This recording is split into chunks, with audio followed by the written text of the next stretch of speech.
Tell me when.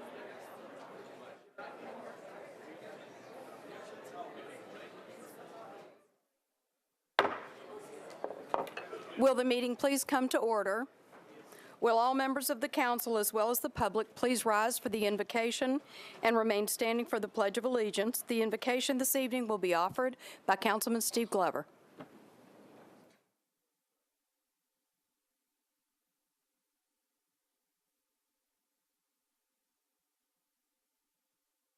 Let us pray.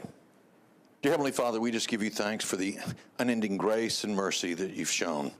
Father, we ask that as we make this transition today, that you be with each one of us, you place your hand upon us and guide us. Father, we ask a special blessing for Megan. We ask a special blessing for Mayor Briley and for Vice Mayor Weiner. And Father, for every leader in this city right now, as we begin this transition and as we accept the difficult challenges that we have before us. So Father, once again, I just reach out to you and ask you to please guide us and direct us.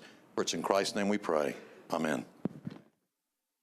I pledge allegiance to the flag of the United States of America and to the republic for which it stands, one nation, under God, indivisible, with liberty and justice for all.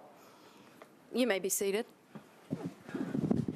Without objection, we're going to suspend the calling of the roll and ask the clerk to record the names of those members present throughout the meeting. Is there a motion for the adoption of the minutes of the meeting of February 20th, 2018? Having seen a second, if there's no objection, the minutes of the meeting will stand approved as written. Madam Clerk, are there any messages from the mayor? No, there are no messages.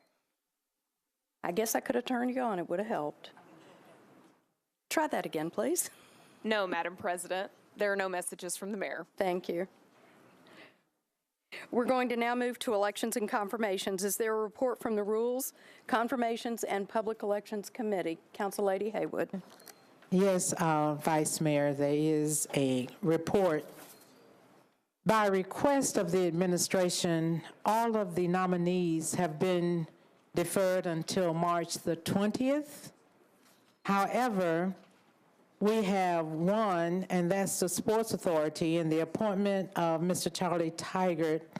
It has been deferred indefinitely, 5-4, 1 against, and 1 person abstained.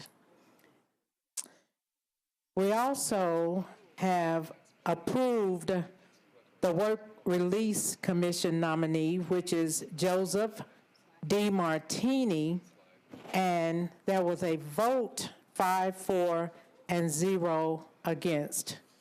I don't know if you want me to call the names of all the other nominees that were deferred until March the 20th or not. That would be a good idea. Okay.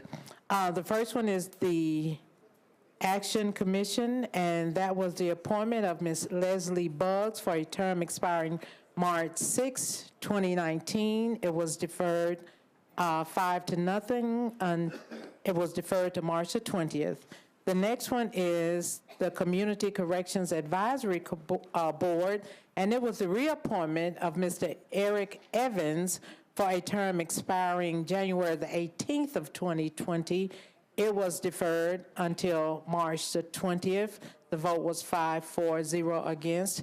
Then we have the Convention Center Authority, the reappointment of Mr. David McMurray for a term expiring January the 21st, 2022. It was deferred until March the 20th, and the vote was 5-4 and 0 against. Next, we have the Electric Power Board, the appointment of Mr. Clint Gray for a term expiring July the 1st of 2019, and it was deferred to March the 20th, and the vote was 5-4 and 0 against.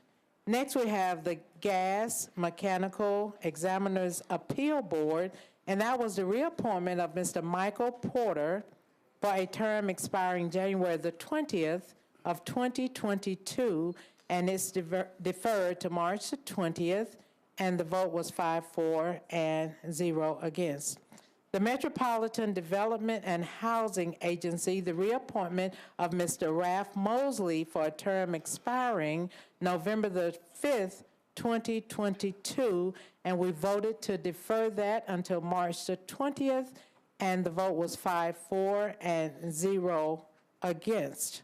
Next, we have the reappointment to the Nashville Education, Community, and Arts NECAT, and that's the reappointment of Ms. Karen Gabriel for a term expiring February the 20th of 2021, and we deferred it to March the 20th, and the vote was 5-4-0 against. And again, for the Sports Authority, we have Mr. Charlie Tigert for a term expiring February the 20th, 2024. We deferred it indefinitely, and it was 5-4. One person abstained, and one person was against the indefinite deferral. Then we have the reappointment of Mr. Emmett Wynn for a term expiring February the 17th of 2024, and we deferred it until March the 20th, and we voted 5-4 and 0 against. And then again, the approval of Mr. Ralph DiMartini, and we approved it 5-4-0 against, and that was for the Work Release Commission. That ends the report from the Rules Committee. Thank you, Council Lady. We're going to take this in pieces right now. You've heard the motion for deferral of those nominees, and so what I'd like to do first is hear all in favor for deferral. All opposed? Okay, motion to defer has passed. And now we will take the appointment of Mr. Joseph DiMartini. And you've heard that motion for confirmation to the Board of Work Release Commission. All in favor say aye. Opposed? Okay, motion passes. We would like to recognize those citizens who were confirmed tonight. If you will please stand as I call your name and remain standing until you have been introduced. Mr. Joseph DiMartini to the Work Release Commission. All righty then, let's move on. Councilmember Elrod, I believe you have some guests. Yes, ma'am. I just wanted to, if the council members would help me welcome Scouts from Scouts from Troop 285. They meet in Crevewood United Methodist Church in my district, but I believe we also have some Scouts from Councilman Swope's district and others. So, gentlemen, if you'll stand up so we can see you, and we thank y'all for being here.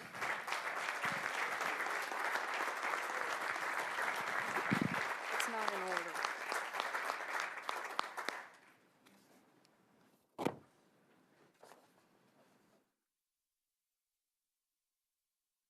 Hold on a minute. Yeah, but it was out of order. Yeah. Okay, got it. It was tucked. All righty, we're now at bills on public hearing. The first item, and bear with me just a minute as I get this together.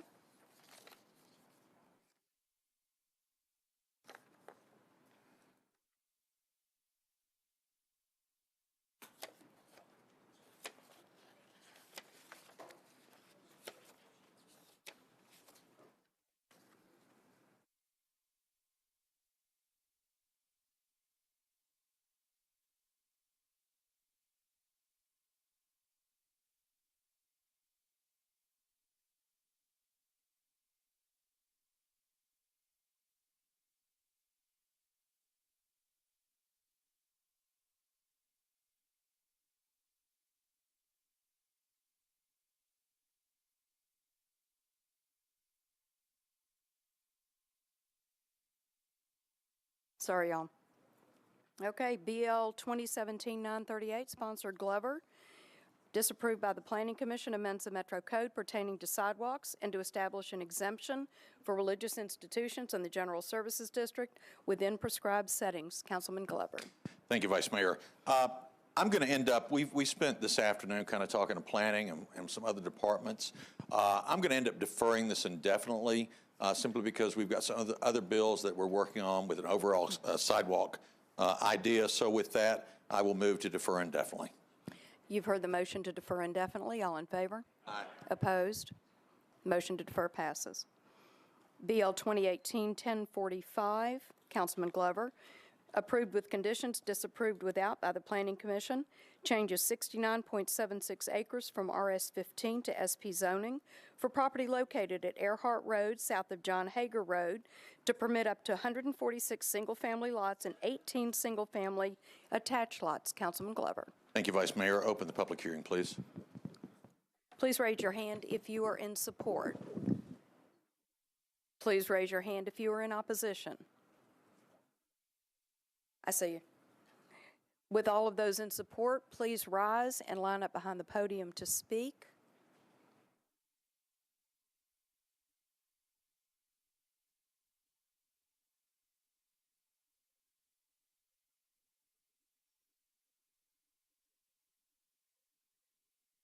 Thank you. If you would, please state your name and address.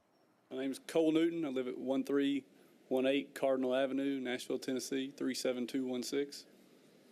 And you go ahead and say your comment. Yeah, I'm here in support. My name is Cole Newton. I work for the engineering firm that put this plan together, T-Square Engineering. We've gone through lots of due diligence, lots of planning, lots of some engineering. We've completed a traffic study, and we've met with Metro Planning numerous times over the last couple of years and gone through a couple iterations of the plan before you tonight. The plan before you tonight, we've addressed all the planning's comments. We had planning support to go to Planning Commission. The plan passed Planning Commission in December with the conditions that we agreed with. We've had a neighborhood meeting. We tried to talk through the comments the neighborhood had, and I think the plan before you is a pretty good preliminary SP, and I'm here in support for it tonight. Thank you. Thank you. I'm Blake Turner, T-Square Engineering. Worked on the traffic study for this project. I'm also here in support. I feel like this is a very good plan after all the coordination that we've had with Metro Planning and with the neighborhood that we try to work through some of the issues that they've addressed. And I'm here in support. Thank you. Thank you. Hi, my name is Steve Griffith, and I'm the property owner, or one of the property owners, and I'm here in support of the what's in front of you today. I would like to say that we've worked very hard over the last 2 years to get this where it's at today. We've worked with planning. They've been great, but we have went through a lot of trials to get it here, and would appreciate your support on it. We have had several meetings with different people and some with the community and some of the concerns that they had, and wanted just to reiterate, this is preliminary. We still have to work with state agencies to make sure that it goes according to plan, and we'd just like to have your support on this. Would you state your address, please? I'm at, it's a new address, 1614 Tate Lane, Mount Juliet, Tennessee, 37122. Thank you. Thank you. Hi, my name is Kingsley Hooper. I live at 1001 4th Avenue North, Nashville, 37219. I'm one of the project managers on this aforementioned project. I've been working for a couple of years with Metro Planning and our engineering company to make sure that we're trying to make the best designs and design goals for the neighborhood, community, and plan, and I support this project. Thank you. Thank you. Anyone in opposition wish to speak? Come to the lectern and state your name and address, please. Hello, my name is Philip Sutton. I live at 3337 Earhart Road, which is the property adjacent to this 69 acres of land. I've been a resident there for 38 years. I'm speaking as opposed to this. To go down a list, the fire department has said it will require sprinklers, and that's a good thing, but there's a one-way bridge that goes into that property, and if it gets blocked, then anybody in there that's having a heart attack or any problems, so it's a public safety issue there. The land floods. I sent you an email yesterday afternoon at 4:45 with attachments of pictures that shows that I'm standing in water up to my chest at the property directly adjacent to where this is. It's a major problem with stormwater. When we had our public meeting last week, none of the folks there could tell me where that water was going. We sit down in a funnel, and there's just no place for that water to go. If Percy Priest opens up the locks, the water drains. If Percy Priest keeps the locks closed, it floods. We have a tracking and parking's a problem there. Then main entrance goes in will be on an incline, and there's going to be about 300 or more cars that will be going in and out of that one particular area every single day. Which brings us to infrastructure. There's not enough police, fire. It started out as a quality of life issue, and now it's turned into a public safety issue. We had meetings. We've spoke with our councilman. I have given pictures and evidence. So if there's any questions, you can, rather than speak with me, Councilman Hager has been in that land, been on that land, played on that land, and he'll be more than glad to tell you what you need to know about it. Thank you very much. Thank you. Public hearing is now closed. Councilman Glover. Thank you, Vice Mayor. With this, I think we iterate here, it's been approved by planning, but I also believe there's still a lot of work that we have to do. As far as there's some challenges on this, but we will continue, and I will hold another meeting. But as of right now, I would ask that we approve it. Hopefully tomorrow, I'll know if we have a meeting space for this coming Monday night to kind of walk everybody through what the process will be. But with that, I renew my motion to approve. Thank you. Is there a second? All in favor, say aye. Aye. Opposed? Motion passes. Moving on to BL 2018-1062, Councilmember Hastings. Thank you, Madam President. Would like to open Let me read the caption. Hang on, Okay, sorry. I'm sorry. Go ahead. No, my fault. Approved by the Planning Commission, changes .54 acres from IWD to MUNA zoning for properties located at 1200 Baptist World Center Drive and Spurgeon Avenue, northwest of Napoleon Street. Councilman Hastings. Thank you again, Madam President. Would like to open public hearing. Thank you. All in favor, please raise your hand. All opposed? Seeing none on either side, I declare the public hearing closed. Councilman Hastings. Yes, Madam President. Would like to move for approval. All in favor? Opposed? Motion passes. Thank you.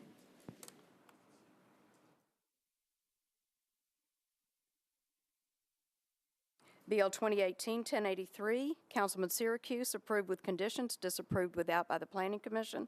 Changes 5.59 acres from IWD to SP zoning for property located at 40 Rachel Drive to permit 2 hotels. Councilman Syracuse. Thank you, Madam Vice Mayor. Open the public hearing, please. All in favor, please raise your hand. All opposed? Is there anybody behind the poll I can't see? Okay. Seeing no one in opposition, does anyone in favor wish to speak? Seeing none, I declare the public hearing closed. Councilman Syracuse. Thank you, Madam Vice Mayor. Move approval. All in favor? Opposed? Motion passes. BL 2018-1084, Davis and Withers. Hang on. Councilman Davis, let me go ahead and read the caption real quick. Approved by the Planning Commission 8-0, applies 43.71 acres of a contextual overlay for various properties located along Riverside Drive, Porter Road, Creighton Avenue, Carter Avenue, McKennell Drive, Greenwood Avenue, and Pierman Drive. Councilman Davis. Thank you, Vice Mayor. I would open the public hearing. Thank you. All in favor, please raise your hand. All opposed, please raise your hand. Seeing no one in opposition, does anyone in favor wish to speak? Seeing none, I declare the public hearing closed. Councilman Davis. Thank you. I'd move approval. All in favor? Opposed? Motion passes. BL 2018-1085, Councilman Bedney. Approved with conditions, disapproved without by the Planning Commission, 8-0. Changes 5.28 acres from AR2A to SP zoning for properties located at 6438 and 6444 Pettus Road and a portion of 6424, 6434 Pettus Road, east of the intersection of Pettus Road and Nolensville Pike, to permit retail and restaurant. Councilman Bedney. I move to open the public hearing. All in favor, please raise your hand. All in opposition, please raise your hand. Seeing no one in opposition, does anyone in favor wish to speak? Seeing none, I declare the public hearing closed. Councilman Bedney. The reason there's no one here is because we had many meetings in the community, and so I feel very confident that they support this proposal, so I ask that you approve the motion. All in favor? Opposed? Motion passes. Thanks. BL 2018-1086, Councilman O'Connell, approved with conditions, disapproved without by the Planning Commission. 8 and O, amends 1.21 acres of a specific plan for various properties located on Scoville Street and 10th Avenue North to permit an additional 4 multifamily residential units. Councilman O'Connell's not in here. I'm going to move it to the Hill. We'll come back to that one.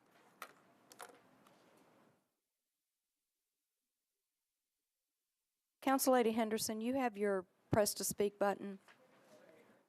Did you wish to be recognized, Council-Lady Henderson?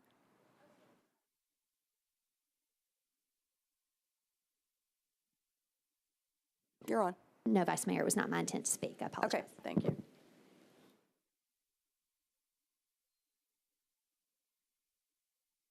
All righty, moving right along. BL 2018-1087, Councilman Elrod, approved by the Planning Commission.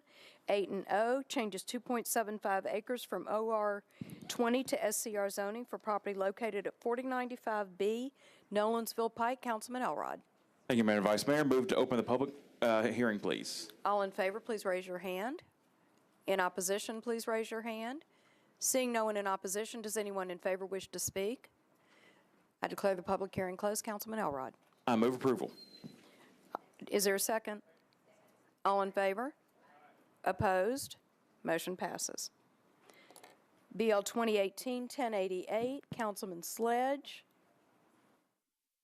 Approved with conditions by the Planning Commission. 8 and O, changes 0.15 acres from R6 to OR 20A zoning for property located at 754 Linwood Avenue. Councilman Sledge. Thank you, Vice Mayor. Open the public hearing. All in favor, please raise your hand. Anyone in opposition, please raise your hand. Seeing no one in opposition, does anyone in favor wish to speak? Seeing none, I declare the public hearing closed. Councilman Sledge. Thank you, Vice Mayor. I move approval. Do I hear a second? All in favor? Aye. Opposed? Motion passes. Councilman Scott Davis, BL 2018-1089, approved with conditions by the Planning Commission. 8 and O, changes 0.4 acres from IWD to RM20A zoning for property located at 849 Cherokee Avenue. Councilman Davis. Thank you, Vice Mayor. I'd like to open the public hearing, please. Thank you. Anyone in favor, please raise your hand. Anyone in opposition, please raise your hand. Seeing no one in opposition, does anyone in favor wish to speak? Seeing none, I declare the public hearing closed. Councilman Davis. I'd like to move for approval, please. Is there all in favor? Opposed? Motion passes.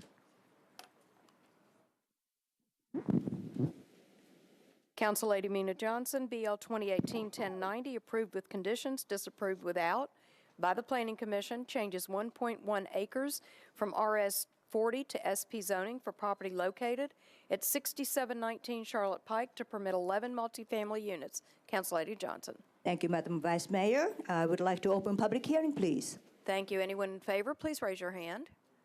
All those in opposition, please raise your hand. Seeing no one in opposition, does anyone in favor wish to speak?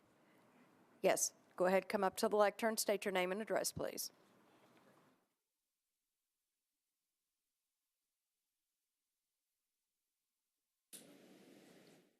My name is Kamal Dauk. I live at 5 Bridal Way Trail, Nashville, Tennessee, 37215. I'm with Magnolia Properties. We're the developers for this site. I just want to say thank you for Councilmember Mina Johnson for arranging the meetings with the neighbors. We've had already 3 meetings with the neighborhood and has had good input and a lot of recommendations that have been implemented, and look forward to developing the site soon. Thank you. Thank you. Council-Lady Johnson. Thank you. I would like to move for approval with a brief comment. The currently submitted plan has a little typo, so between now and third reading, I will submit a correct site plan with correct building design and height. And as the developer of this project stated, we already had 3 community meeting, and we and a neighbor, developer and neighbors on the same page, and it will be all the conditions submitted and at the community meeting will be incorporated into the bill before the third reading. So for that, I would like to renew my motion for approval. Thank you. Is there a second? Is there a second? All in favor? Opposed? Motion passes. BL 2018-1091, Councilman O'Connell. Approved with conditions, disapproved without by the Planning Commission. Changes .76 acres from ORIA to SP zoning for properties located at 821, 823, 825, and 827 19th Avenue South to permitted mixed-use development. Councilman O'Connell. Thank you, Madam Vice Mayor. I'd like to open the public hearing, please. Would anyone in favor please raise their hand? Anyone in opposition, raise your hand. Seeing no one in opposition, does anyone in favor wish to speak? Public hearing is closed. Councilman O'Connell. Thank you, Madam Vice Mayor. I'd like to move approval of the brief comment. In this case, I was very pleased that the development team reached out to a number of local building property managers. This portion of Midtown is starting to have a number of residents in it. And unlike the neighborhoods where we just have a lot of single-family and or some small amount of multifamily, doing that community engagement process can be a little bit more difficult, but I did want to give this project team some credit for that because they did, at my request, reach out to those folks. And as you can see, there is no one showed up for the public hearing tonight. So I think they worked through the concerns that were out there, and I'd like to renew my motion to approve. Thank you. All in favor? Opposed? Motion passes. Councilman Kendall, BL 2018-1092, approved by the Planning Commission. Changes .81 acres from MUL to MULA zoning for a property located at 1010 28th Avenue North. Councilman Kendall. Thank you, Madam Vice Mayor. I'd like to move to open public hearing. Anyone in favor, please raise your hand. Anyone in opposition? Seeing no one on either side, I declare the public hearing closed. Councilman Kendall. Move approval. All in favor? Opposed? Motion passes. BL 2018-1093, Councilman Syracuse. Approved with conditions, disapproved without by the Planning Commission. Changes .52 acres from RS10 to SP zoning for property located at 425 Woodbury Court to permit a maximum of 1 two-family residential unit. Councilman Syracuse. Thank you, Madam Vice Mayor. Open the public hearing, please. Please raise your hand if you are in support. Raise your hand if you're in opposition. Seeing no one in opposition, anyone in support wish to speak? Seeing none, I declare the public hearing closed. Councilman Syracuse. Thank you, Madam Vice Mayor. Move approval, brief comment. Thank you. A little bit of a unique situation here for sure. I realize it's an SP in the middle of the neighborhood, but bottom line is a neighbor bought a home that was almost a tear down, completely redid it, and in doing so, put in a couple of ranges that ultimately led it to be basically a duplex instead of a single-family house. So working with planning, we came up with the regulatory SP, no short-term rentals allowed in that regulatory SP, a couple additions to the driveway and whatnot, and we had a neighborhood meeting, and everybody was happy about it. So with that, I move approval. Thank you. All in favor? Opposed? Motion passes.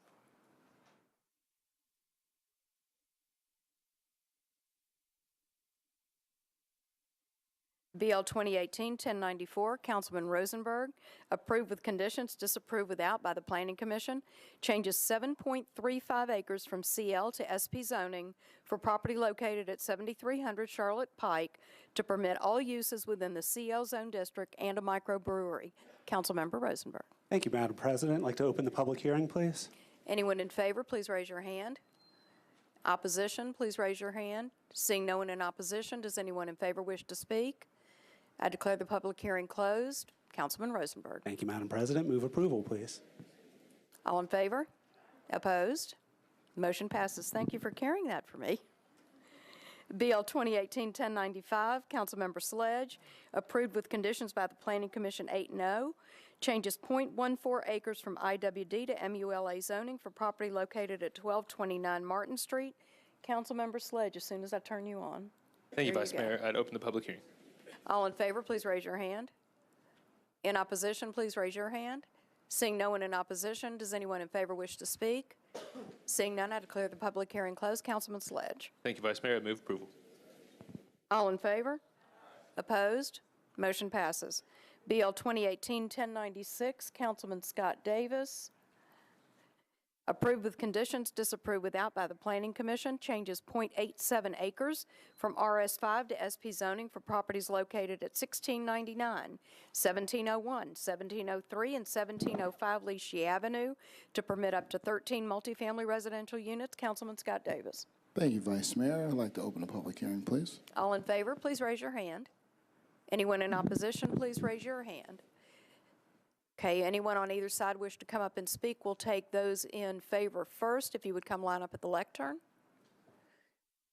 And as always, please state your name and address and your comments, please.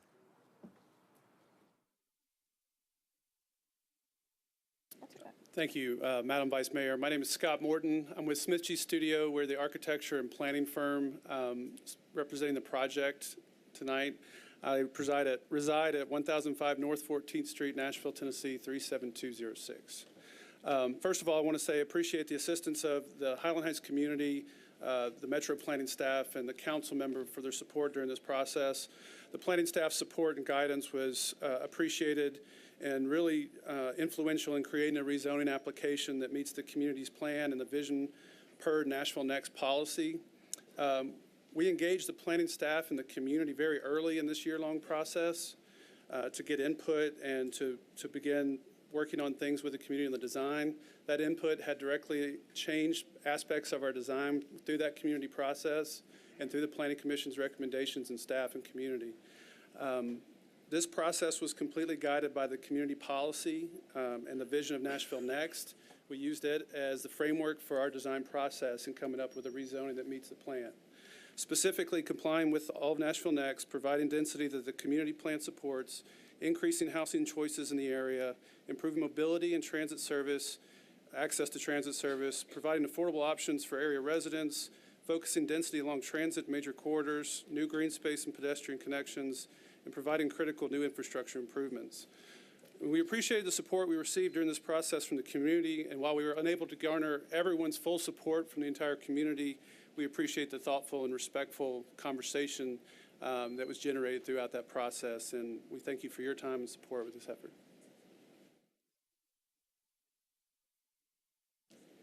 My name is Brad Copeland. I reside at 4300 Nevada Avenue, Nashville, Tennessee, 37209.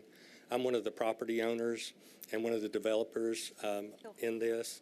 I want to take the moment to thank the Planning Department and the Planning Commission for their support and their input into our project. Thank you. My name is Zach Wolpart. I reside at 1217 Saturn Drive, Nashville, TN.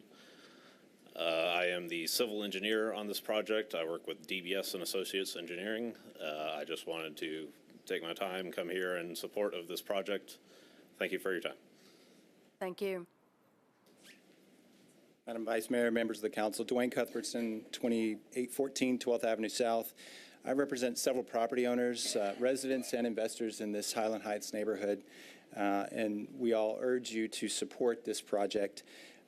We feel like it's a well thought out site plan. It represents the type of incremental residential redevelopment that we feel like the city needs to keep up with housing demand. We also feel like this type of incremental residential redevelopment improves the livability of our neighborhoods without compromising the best existing qualities. It's needed to this type of redevelopment is needed to support alternative modes of transport, making our neighborhoods more walkable, more bikeable. It supports transit services that exist in this neighborhood.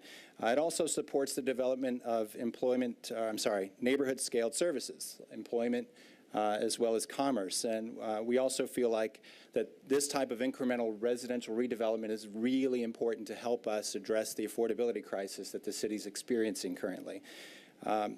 It's incremental density as compared to what's permitted there today. So it's not as if they're trying to squeeze every bit of unit out of this site. It's a slight jump in density.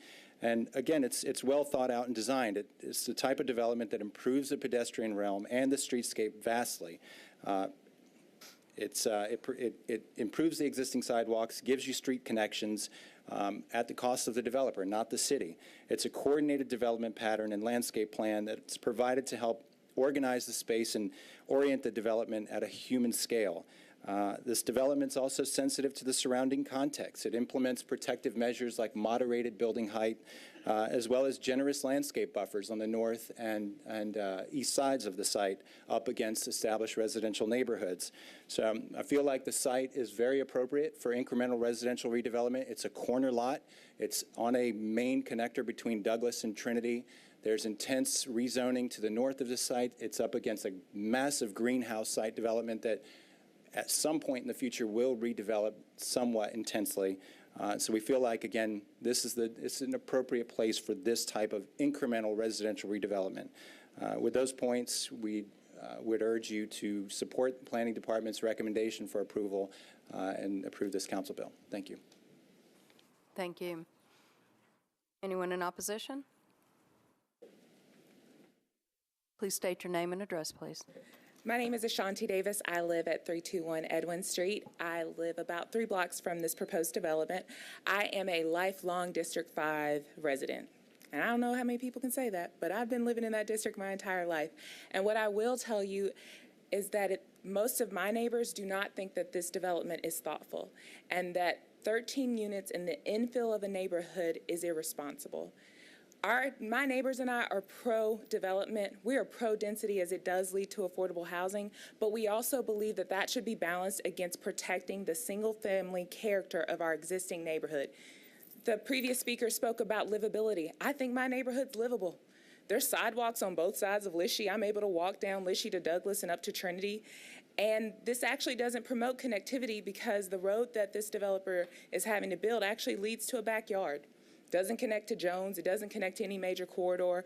And so some of the goals that we talk about that should be accomplished with development, it's not accomplished with this particular SP. We're actually doing a charrette right now with planning. It started yesterday because this policy change that allowed this type of development was done in violation of due process. The residents in Highland Heights weren't given notice that an amendment was being done to their land use policy. So the land use policy that justifies this development actually didn't go through with notice, and that's why the Planning Department has graciously allowed us a charrette, which we're thankful for. So the policy that exists right now may not exist after the public hearing on May 23rd. So at this point, that type of dense development that sort of drastically changes the character of the infill of our neighborhood is not appropriate, and we should at least wait until after May to see what the land use policy will look like in this area after my neighbors and I have some input in the process. Thank you. Thank you.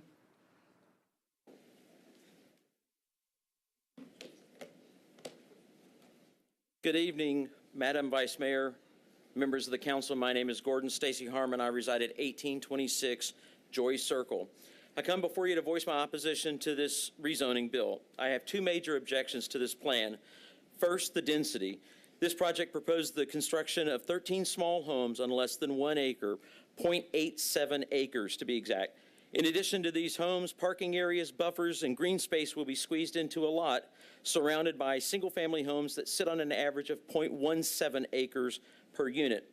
We asked the developers to reduce the unit count to 7 to 8 units to make it more comparable to what's in the neighborhood, but that didn't happen. My second point, construction of Marshall Street. I've tried to understand why this 200 feet of road was required by Public Works before that department would give their approval on this rezoning. This street has remained undeveloped since the neighborhood was formed. 200 feet does not provide connectivity, nor does it provide improvement to pedestrian right-of-ways. Why require a private company to construct a public road?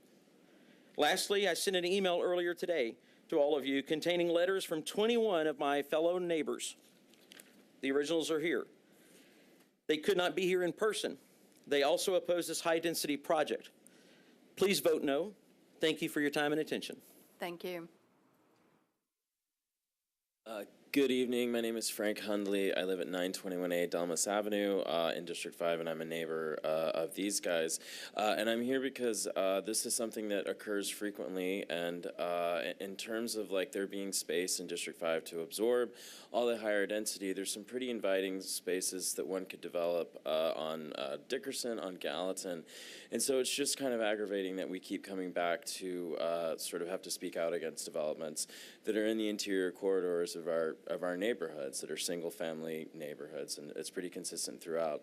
And it's just a weird thing to put a bunch of condos on the middle of a block of a bunch of single-family homes when there's a lot of land that's like available for redevelopment on Gallatin and Dickerson and Trinity and Douglas and the corridors and arteries of the neighborhood that are supposedly being intended to be redeveloped for higher density, things like this. So why can't they go there? Thank you so much. Please oppose. Thank you. Hi, Courtney Williams. I live at 1303 Lishy Avenue on the same road of this proposed development. I'm going to mirror everything everybody else said. I totally agree. My final note is really just that I don't think this sort of density in the interior of the neighborhood is appropriate. I realize that they did drop a few units off their original plan, but I still think it's very dense and not in character. And I mirror what the last speaker said, and we have areas that can hold that density and can support that density, and where it's appropriate, the neighborhood will support it. So please oppose this plan. Thank you so much. Thank you. I declare the public hearing closed. Councilman Davis. Thank you, Vice Mayor. I'd like to close the public hearing and move it forward with a brief explanation, please. Go ahead. I want to thank my neighbors that came out in support and in opposition. This process for this bill has taken a little longer than usual. I'd like to thank the planning staff members and the Planning Commission for the help with this. Also, I want to thank my neighbors for coming out in both support and opposition. And I'm saying that twice because this has gone in front of our association a few times, and it probably will again before third reading. But one thing I want to point out, some of the good aspects. Now, density is a little bit higher than some would like on that street, but one thing that this developer has done, they have participated in unofficial community benefits agreements by fixing the roofs of people's homes on Lishy that are going to be near this project, that live in the Highland Heights area. Unfortunately, some of those people could not be here today, but on third reading and in our next Highland Heights meeting, they want to come expressing their support.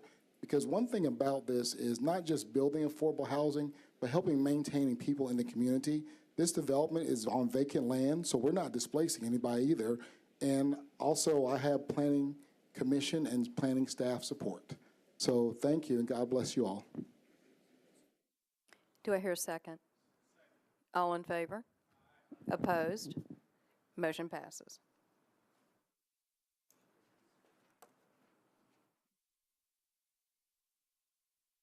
BL 2018-1098, Councilman Syracuse, approved with conditions by the Planning Commission. Changes 6.93 acres. What? I am so sorry. BL 2018-1097, Councilman Kendall. Thank you, Madam Vice Mayor. You moved away from me over here and forgot me. I am so sorry. So let me read the caption for you. Okay. I will make it up to you. Approve with conditions, disapprove without by the Planning Commission, changes 0.54 acres from RS5 to SP zoning for properties located at 2122 Herman Street and Herman Street unnumbered, east of 22nd Avenue North to permit 10 multifamily residential units. Councilman Kendall. Thank you, Madam Vice Mayor. I would like to open the public hearing. Anyone in favor, please raise your hand. Anyone in opposition? Seeing no one in opposition, does anyone in favor wish to speak? Seeing none, I declare the public hearing closed. Councilman Kendall. Move approval. All in favor? Opposed? Motion passes. BL 2018-1098. Now, Councilman Syracuse.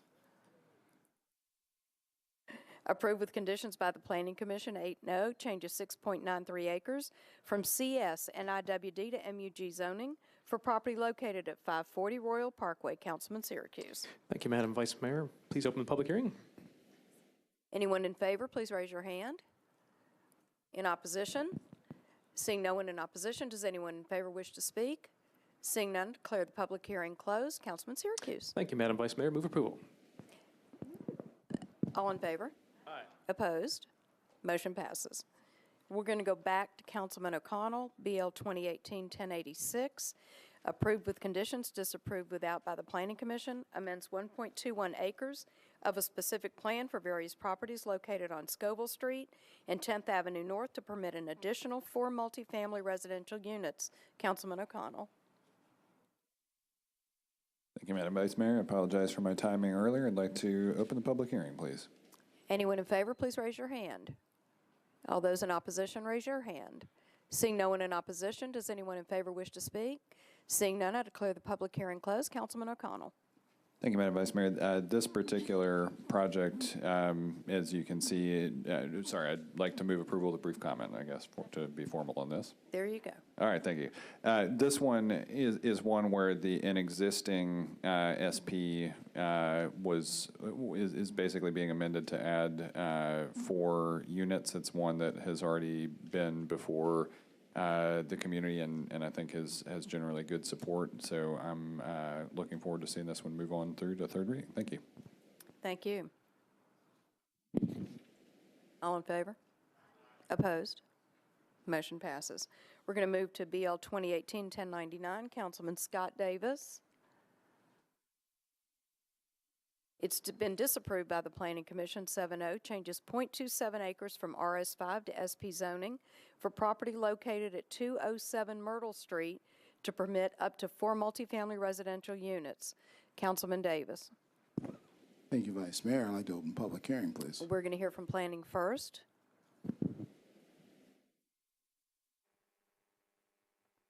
This is a request to rezone property on Myrtle Street to permit up to 4 residential units. Planning Commission recommendation is to disapprove. The current zoning is RS5, residential single family. The proposed zoning is SP, specific plan. The land use policy for the area is T4, urban neighborhood maintenance. The subject property is indicated in these photos, existing single family home.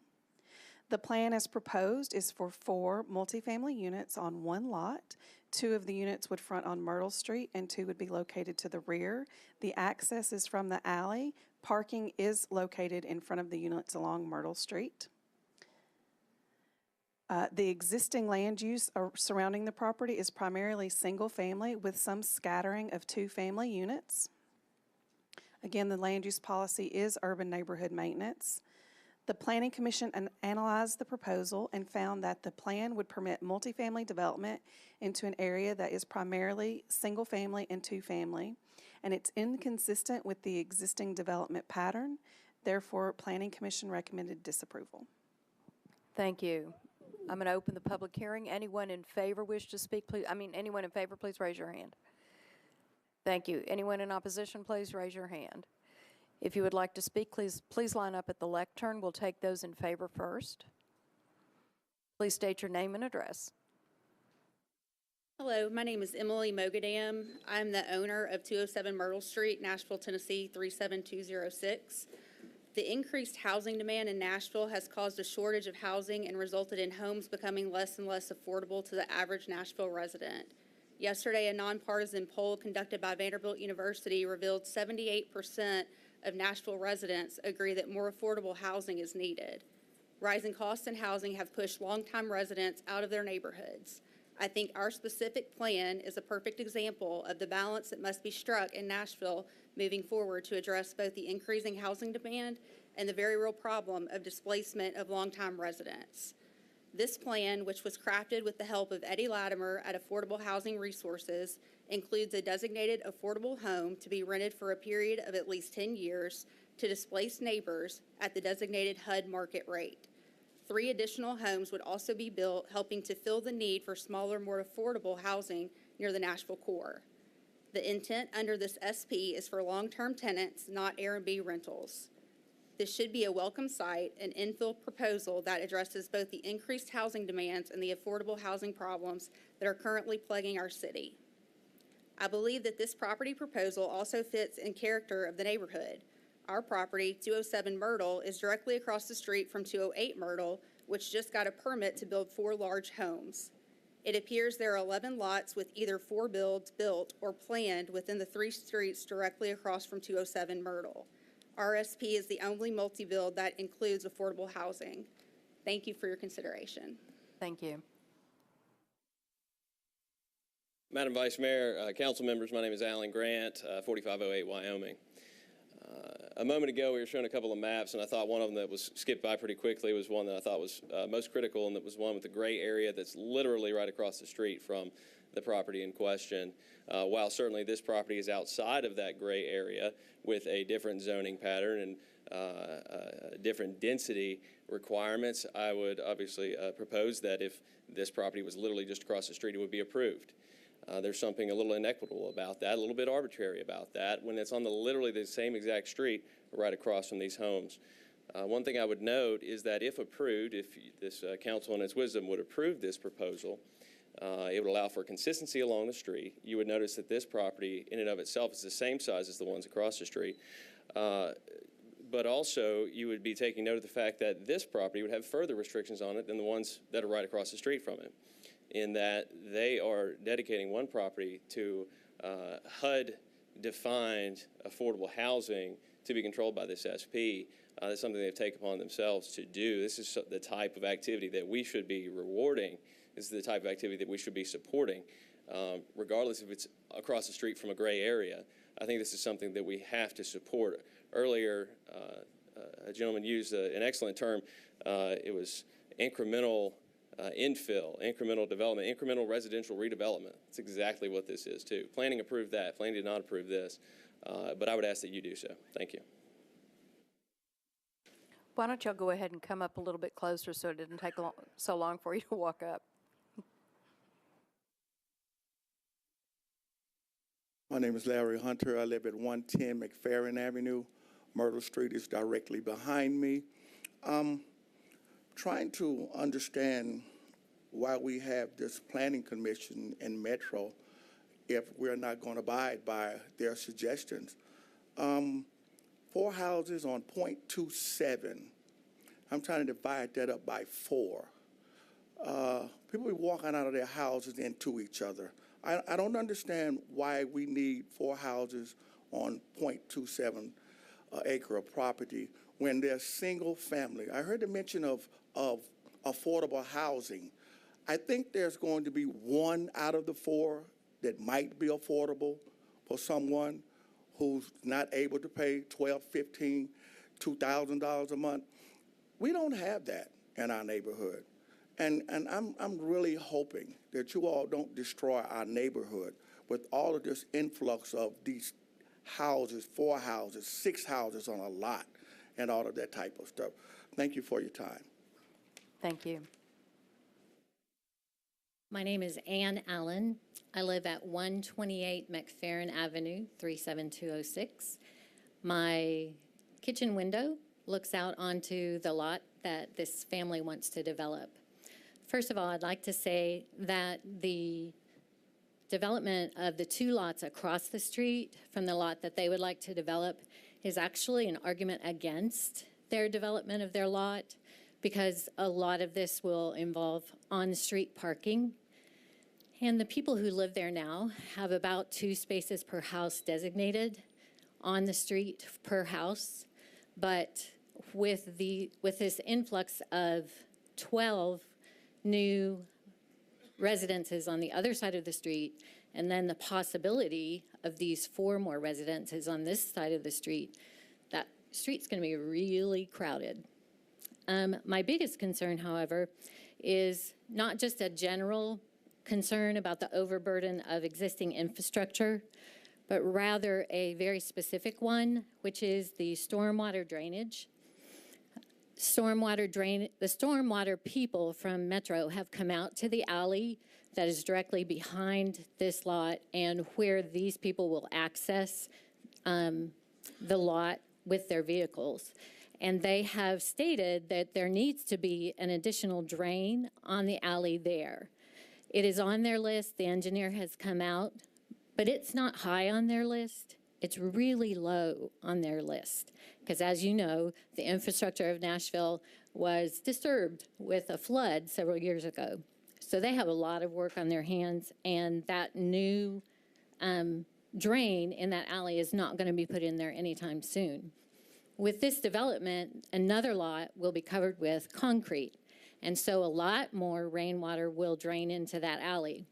My husband and I have built up our lot with fill dirt. We've planted grass. We've planted trees. We have 2 rain gardens and gravel, and we still have a drain water problem in that alley directly behind this lot. Do you want to see a picture? Got one right there. So my concern is that as a 6th grade teacher of ancient world history, I tell my kids that respect for the rule of law is the basis for any society's order, and that they need to understand that and that they need to grow in respect for the law. Policies are an extension of the law. Exceptions need to be made. I'm sorry, my mouth has gotten very dry.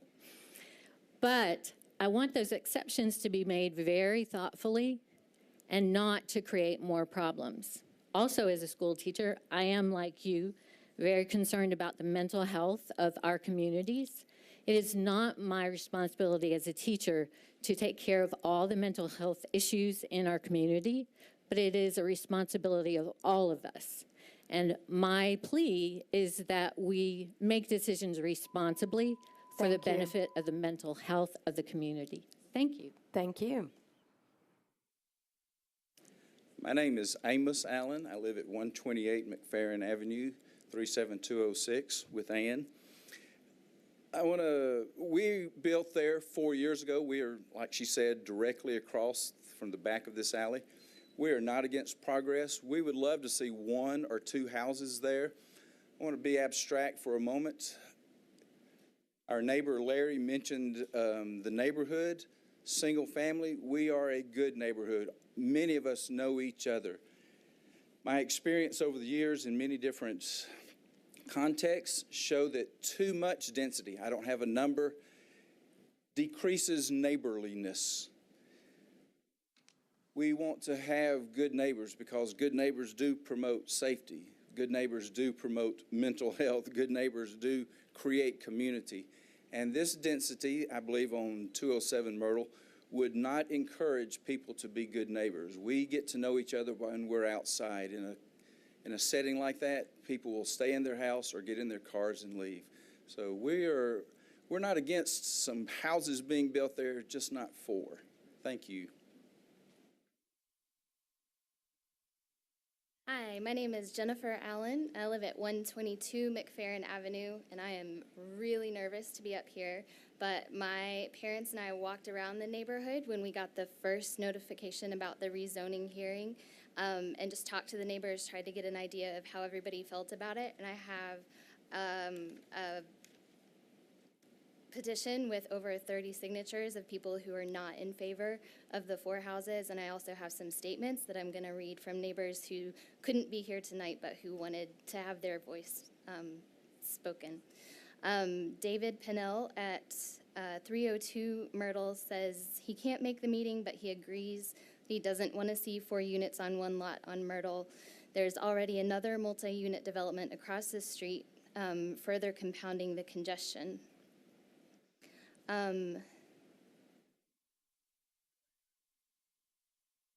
Midori Lockett lives at 205 Myrtle, which would be directly next door to 207 Myrtle. As you are aware, we've proposed the ordinance that would be heard at the Metro meeting, allow development of up to 4 multifamily units on the 207 Myrtle property. She has been a resident in East Nashville for over a decade and lived on Myrtle Street for almost 3 years. Her family has owned 205 Myrtle for 20 years, and she's been a longtime community member in East Nashville. In the 10 years that she's lived in East Nashville, she's witnessed considerable development and change, and while she's not at all opposed to development and the presumed progress that accompanies it, she does have concern about the recent changes on Myrtle Street. Shortly after she moved into 205, the single-family home across the street was torn down and 2 tall and skinny homes replaced it. Again, while she has no problem with development, she has seen a change in her water pressure and an increase in plumbing issues since those two houses were completed. She chalked these up to progress and the challenges of having an older sewer system, but the thought of 4 units on the 207 Myrtle lot is daunting. She's concerned about density and what impact these 4 units will have on utilities, primarily water and sewer. The availability for on-street parking, there are also 3 short-term rentals on the same block, and noise. While she was unable to attend the meeting in January, she was aware that the proposed development plan for 207 was unanimously disapproved, and she wants to be very clear she supports the Planning Commission's decision to prohibit this development plan. Another letter from neighbors at 124 McFerrin. To whom it may concern, our name is Travis and Crystal Bryant. We live on McFerrin Avenue and have lived in this neighborhood all of our life. Now at almost the age of retirement, we are pleased at some changes of the area and appalled at others. The beauty of the neighborhood has always been that you have lots of yard room and you can sit on your porch and see the beautiful skies. Most of that, sadly, is now taken away. Developers come in and build gigantic houses, i.e. tall and skinnies, and also they overcrowd a lot by building too many in one area. Please keep our scenic beauty from being destroyed and overcrowded. Do not let developers come in and take control of another neighborhood. Sincerely, Travis and Crystal. Thank you very much. Thank you.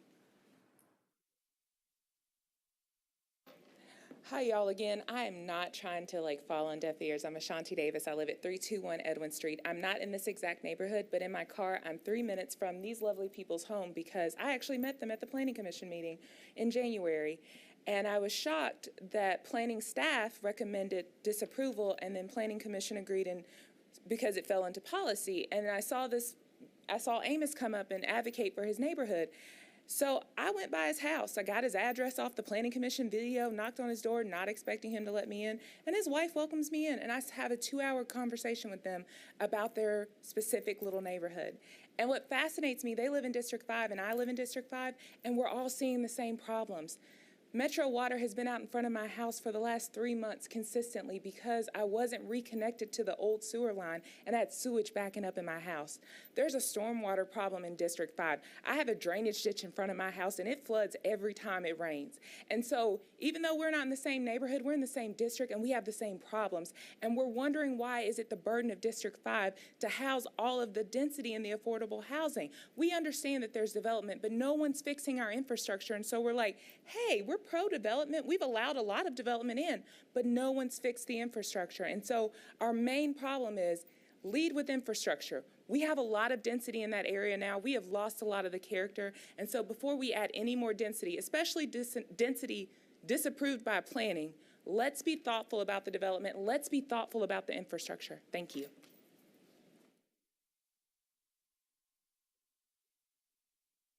Good evening once again. My name is Gordon Stacy Harmon. I reside at 1826 Joy Circle. I'm going to have to admit that over the past few months, I have learned more about zoning and land use policies than I ever thought I would ever want to learn. And I'm still confused by a number of things. However, land use policies exist for a reason.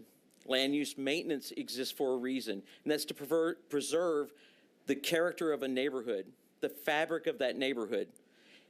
To put a development this dense in the middle of a neighborhood that has single-family homes, there's a reason why planning denied it. I highly recommend and encourage you to please vote no on this, follow planning's lead, and let's save the density in these neighborhoods. Thank you. Thank you. I declare the public hearing closed. Councilman Davis. Thank you, Vice Mayor.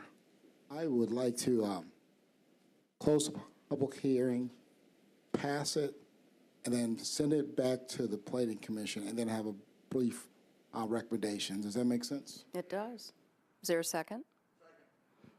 All in favor? Opposed? Councilman Davis. Thank you. Motion passes. Thank you. I agree with my neighbors that came up here and spoke in opposition. Why should District 5 house all the affordable housing? I mean, we could put HUD and deed restrictions on homes all the time. Heck, I can get 3-bedroom and 2-bath homes for, on some areas, we just found for less than $180,000, new construction. I agree with them. But one thing about our city, while we're saying about the planning, we're going to decrease the unit count and probably come back with an approval. But they're not going to be affordable. And of course, we need infrastructure. So I agree 150 million%, with my neighbors. We'll refer back to planning, decrease the unit count, we'll get an approval. But it's not the staff's fault that we don't have affordable housing. I don't think we have the will that we need to have for the city to do it. I mean, if I can get housing prices down so low, 3 to a lot, 4 to a lot, 1 acre, let's put 5 units there. I mean, but then we can't get the approvals, then, we're kind of, beating our head against the wall. So I agree. I need better water systems, which I'm going to be asking Public Works and Water for. I totally agree with them. And I could do HUD restrictions and all kinds of stuff to make sure we get affordable housing. But unless we really look at our policies, and I'm not trying to give the mayor's office and our wonderful council staff, but also I just have a personal request, which I will make of the Affordable Housing Commission. It is really studying and looking at our policies because, the state puts regulations on us all the time. I can offer, or we could try to give more density and do HUD restrictions to try to move people back in the neighborhoods, but it's extremely hard. And so this one, I'm not giving up, but we got to go back to the drawing board. So I totally agree. And I'm not trying to belabor this point, but, I want to it's going back to planning. We probably will decrease the unit count, but when we decrease the unit count, better water pressure, of course, and we have to improve that regardless, and it'll probably, like the gentleman said, maybe 2 units, maybe 3 or maybe whatever. But once you decrease that unit count, the price of the land goes up, the price of materials is still there. So I am going to thank you for your recommendations, and let's move forward. You realize we did pass it. Yes, and we're going, but it's referred back to Planning Commission, just so that everybody knows. Exactly. Okay. BL 2018-1100, Councilman Swope, disapproved by the Planning Commission 7-0. Changes 2.78 acres from R15 to SP zoning for properties located at 401 Kenhawk Drive and Nolensville Pike unnumbered, southwest of Nolensville Pike and Kenhawk Drive to permit all uses permitted by MUL zoning except alternative financial services, bar or nightclub, flea market, hotel, motel, mobile storage units, and automobile parking. Councilman Swope, we need to hear from planning. And then we'll open the public hearing. Thank you, Madam Vice Mayor. Thank you. You're on. This is a request to rezone property from R15 to MULA located at 401 Kenhawk Drive and Nolensville Pike. Planning Commission recommendation was to disapprove the request. The existing zoning of the property is R15, which is residential 1 and 2 family. The land use policy for the area is conservation and T3 suburban neighborhood maintenance. The conservation recognizes areas of steep slope and stream and stormwater buffers located through the central part of the property. The Planning Commission analyzed the request, and neighborhood maintenance is a residential-only policy that does not support a mixed-use zoning. The proposal is for MUL, which is mixed-use limited, and will permit non-residential land uses. The existing land use pattern is single-family detached homes on moderately sized lots. Additionally, there are existing centers in the immediate area to the south, which provide an opportunity for mixed-use development. Therefore, Planning Commission recommended disapproval. Thank you. Councilman Slope. And I would move to open the public hearing. Thank you. Anyone in favor, please raise your hand. Anyone in opposition, raise your hand. All those wishing to speak in favor, please line up at the lectern, followed by those in opposition. And please state your name and address. I'm Roy Dale, 516 Heather Place. Thank you, Vice Mayor, members of the council. My client came to me originally on this and asked for a base zone change, and that's what the Planning Commission made the recommendation on. but I'm a little confused. I think my understanding is that this has been changed to an SP by the council member, and so what Planning Commission heard is not quite probably what you're hearing today. We did have one community meeting. I'm understanding there may be another. The council member has done a great job with his community. He always does. I respect him, and whatever he decides to do on this, I'm more than happy. If we want to have another meeting or whatever, we'll do that. So I appreciate his time. I appreciate his representation to his constituency, and I appreciate you listening to what he has to say. Thank you. Thank you. Come on up. Just state your name and address, please. My name is Ann Schmidt. I reside at 6006 Hawkdale and also own property at 6008 Hawkdale. I'm here in opposition to this bill. In a prior meeting with Councilman Swope, we had a very good representation of the property owners whose property will be directly affected by this potential zoning change. We all had multiple concerns. Even by adding the SP zoning, I believe we all still have these same concerns. I have many concerns regarding water drainage onto my property and the properties of my neighbors. This is not a flat, open piece of land. It is wooded and totally surrounded by R15 zoning, single-family homes. The Planning Commission unanimously disapproved a change to MUL zoning.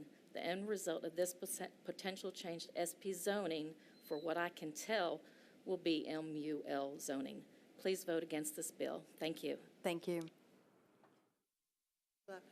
My name is Peggy Duke, and I reside at 435 Kenhawk Drive, and we have lived there for 42 years.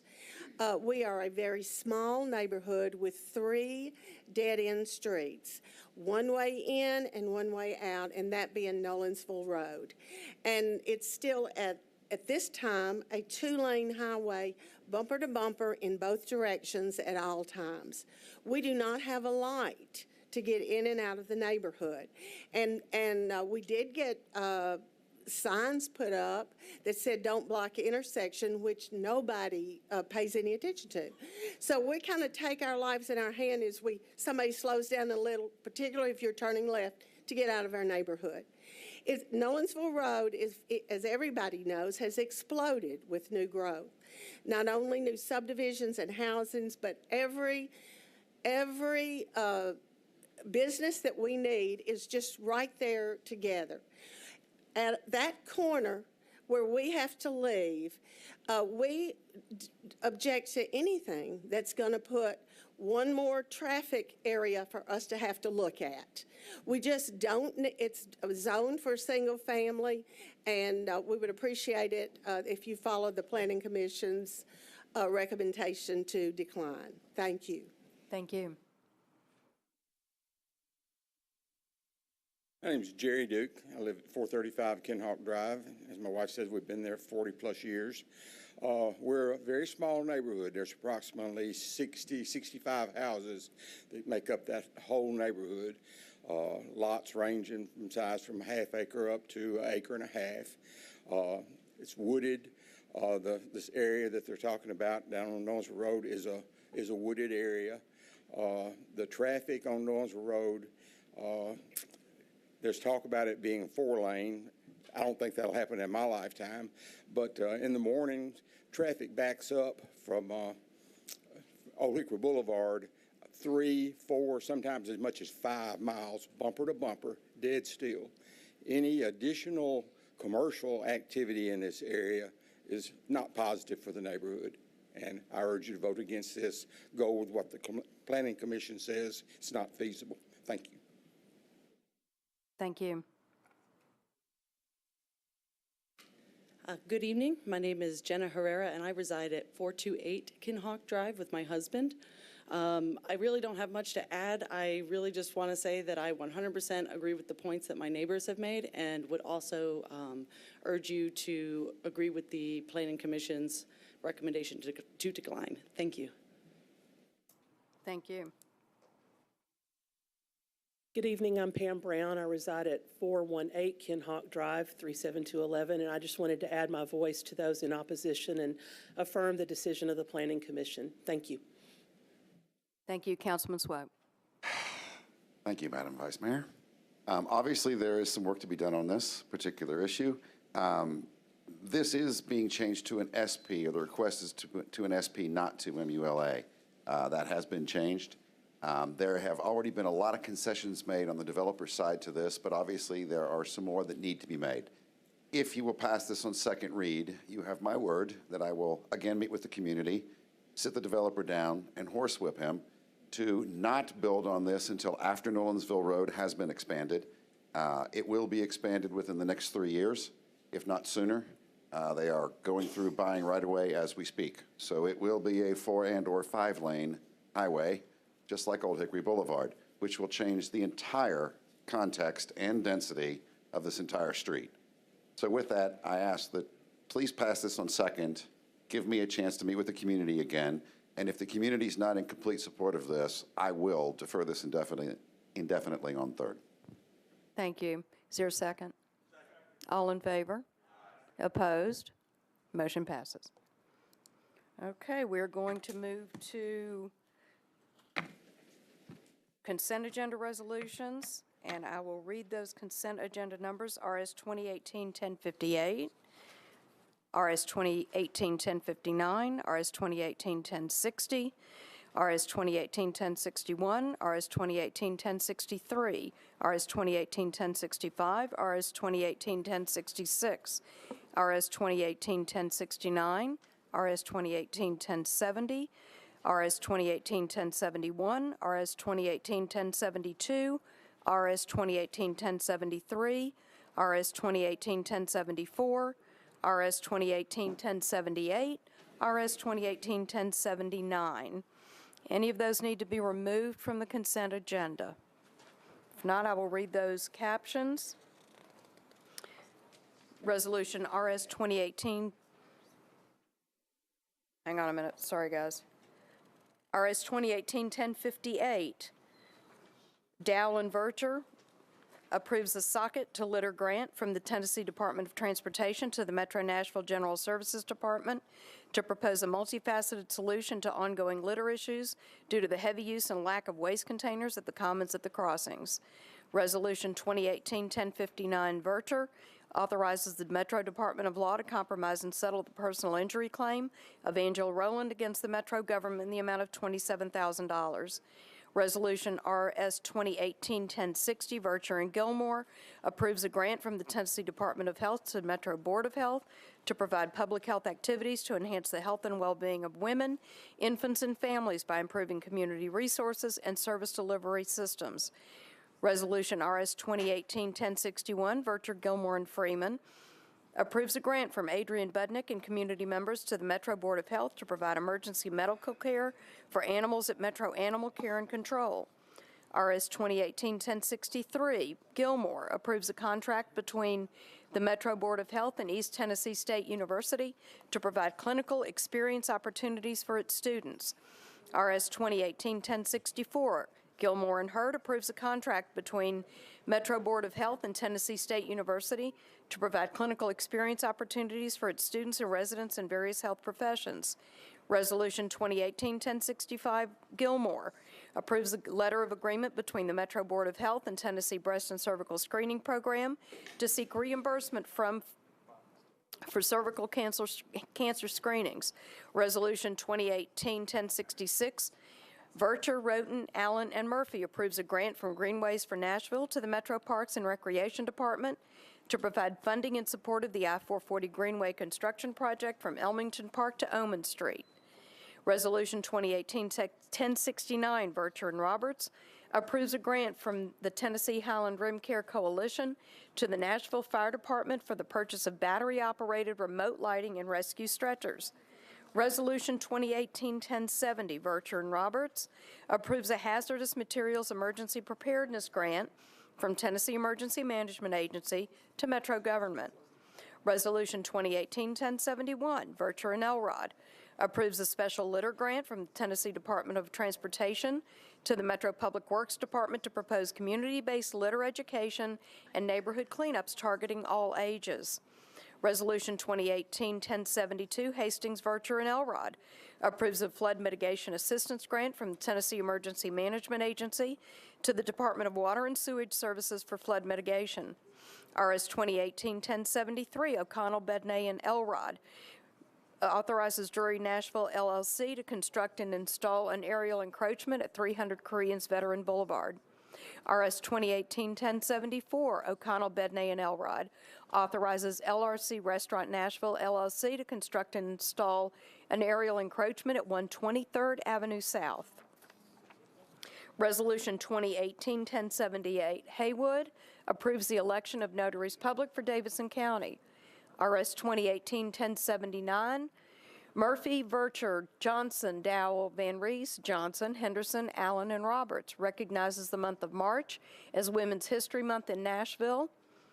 And I believe that gives us the entire consent agenda. I will call on committee reports now. Bear with me just a minute, please.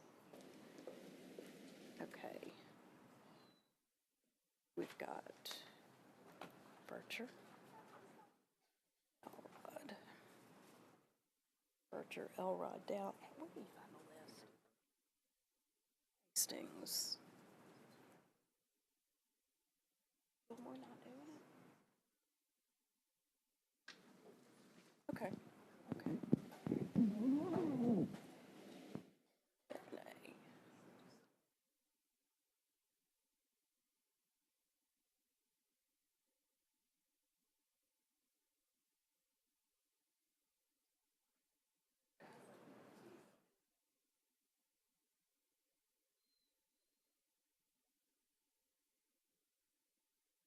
Sorry.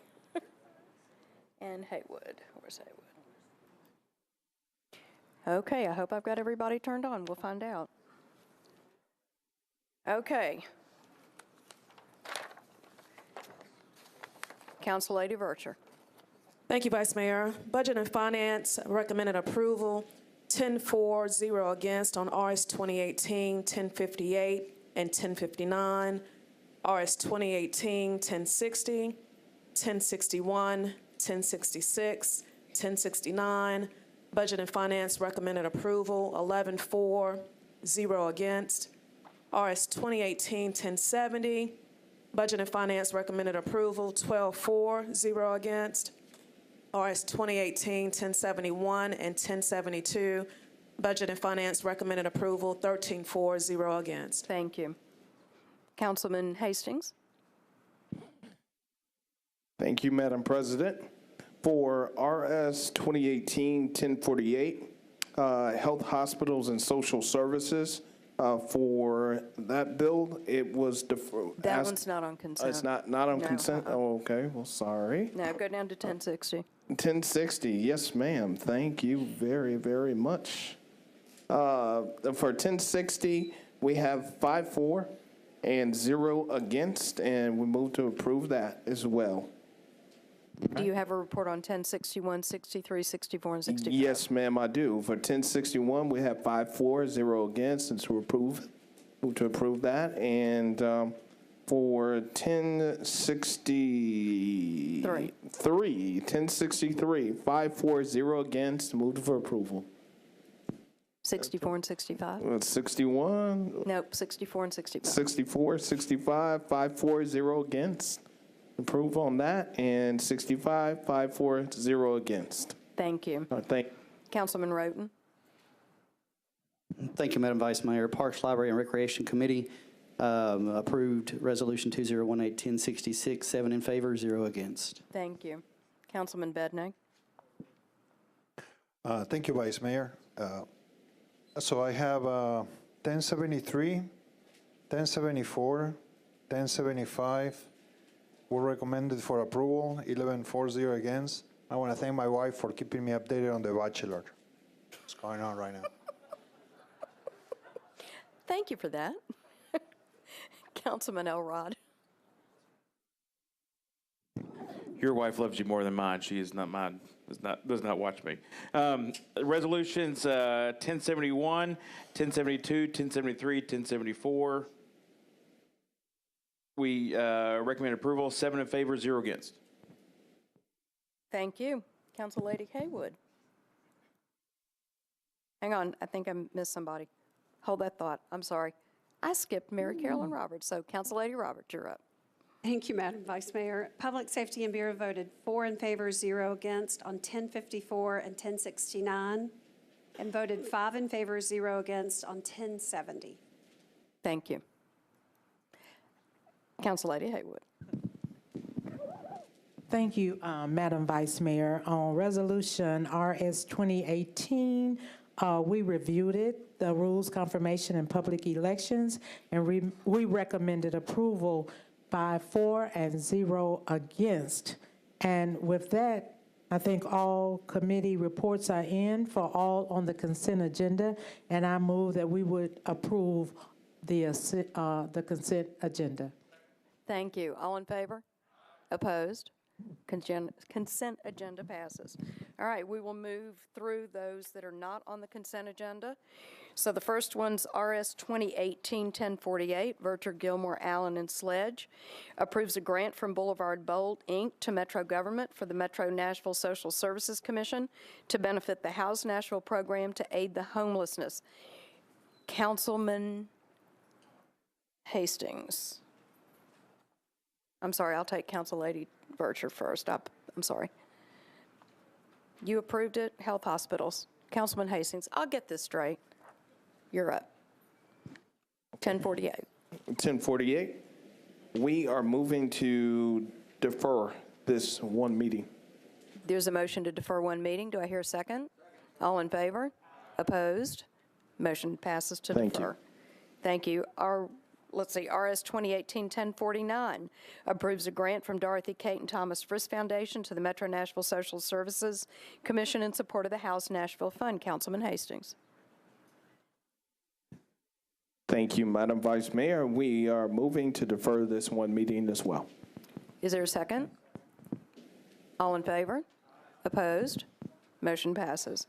RS 2018-1054, O'Connell, Withers, Sledge, Pulley, Johnson, Scott Davis. Reduces the jailer's fees authorized under the Tennessee Code that are assessed against misdemeanor prisoners incarcerated in Davidson County jails. I believe there's a proposed amendment. Councilman O'Connell. Thank you, Madam Vice Mayor. I guess let's do committee reports, and then I'll speak to the amendment. Thank you. Okay, Council Lady Roberts. Thank you, Madam Vice Mayor. Public Safety and Bureau voted 4 in favor, 0 against. Thank you, Council Lady Vercher. Thank you, Vice Mayor. Budget and Finance recommended approved as amended, 10-4, 0 against. Councilman O'Connell.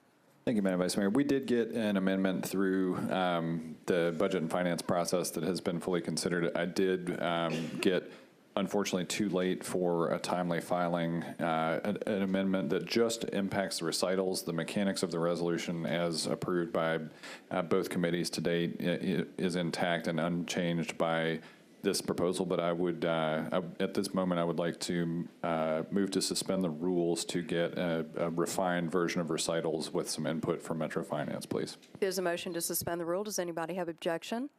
Seeing none, go ahead. Okay, thank you, Madam Vice Mayor. I'd like to move the amendment with additional recitals language. Okay.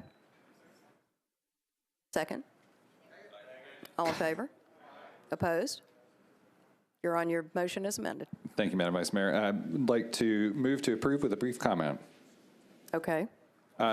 This resolution is one that has had several months' worth of work and research go into it that relates to what is known as a jailer's fee, but is not actually remit those fees to the jailer. In fact, the Davidson County Sheriff's Office has stated that they are in supportive of eliminating this fee. It is one of those rare opportunities we have to both attack poverty and also participate in a restorative justice effort as far as criminal justice is concerned, with literally no impact on public safety. In fact, if anything, this might have a marginal benefit to public safety in the sense that folks are currently being assessed a charge of $44 a day while they are in a scenario where they are only in jail literally because they cannot afford not to be.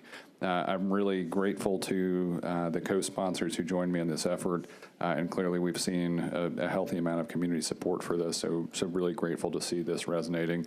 throughout the city, and I think this is a good step for Nashville, so I would like to renew my motion. Thank you. Is there a second?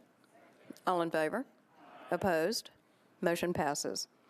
We're now on RS 2018-1055, addresses and ending homelessness among students that attend Metro Public Schools. Councilman Schulman. And I believe we have all committee reports in. Yeah, There's a thank you. proposed substitute, I think. Thank you, Madam President. All the committee reports are in. I do have a substitute, so I'd like to move the substitute. Is there a second? All in favor? Opposed? All right, thank you, Madam President. So with that, I would move the resolution as substituted with a brief explanation. Floor is open. All right, thank you. So this is a resolution aimed at trying to get a handle on ending homelessness among our students that attend Metro Nashville Public Schools. This was worked on with the public schools. This is kind of a joint effort with our Board of Education. The idea is to put together a task force and start working on this with the idea of coming up with some real solutions. The substitute, all it did was add in the Homelessness Commission and social services so that everybody works on this thing together. With that, I would renew my motion. Is there a second? All in favor? Opposed? Oh, hang on. Councilman O'Connell. Thank you, Madam Vice Mayor. I really do appreciate the sentiment of this one. I would love to hear a little bit more from the sponsor on the outreach process here. Metro Schools does have a homeless services division. They've got staff that work on this issue, and I'd love to hear a little bit more about how this particular issue came to the fore when I guess I worry in the effort to bring attention to the issue, we unintentionally in some cases might be dismissive of efforts already underway. So I'd just love for the sponsor to speak to that a little bit. Thank you. Thank you, Madam President, and understand the concerns of the questions from the councilman. We've been fighting homelessness in this city for many, many years, and served on the board of Safe Haven Family Shelter for 7 years. We have a significant number of families and children that are homeless. The idea here is that there is a group, I think it's known as the HEROES program, out at the Metro Nashville Public Schools. Catherine Knowles is the head of that thing, does an excellent job of trying to put this thing together. I think the idea came from the fact that I'm having a real hard time understanding that we have children in our Metro Nashville Public Schools that still sleep in cars and then have to get up and go to school in the morning. I can't stand that. Or live in hotels. I can't stand that. Or live on people's, on their couches and have to do that.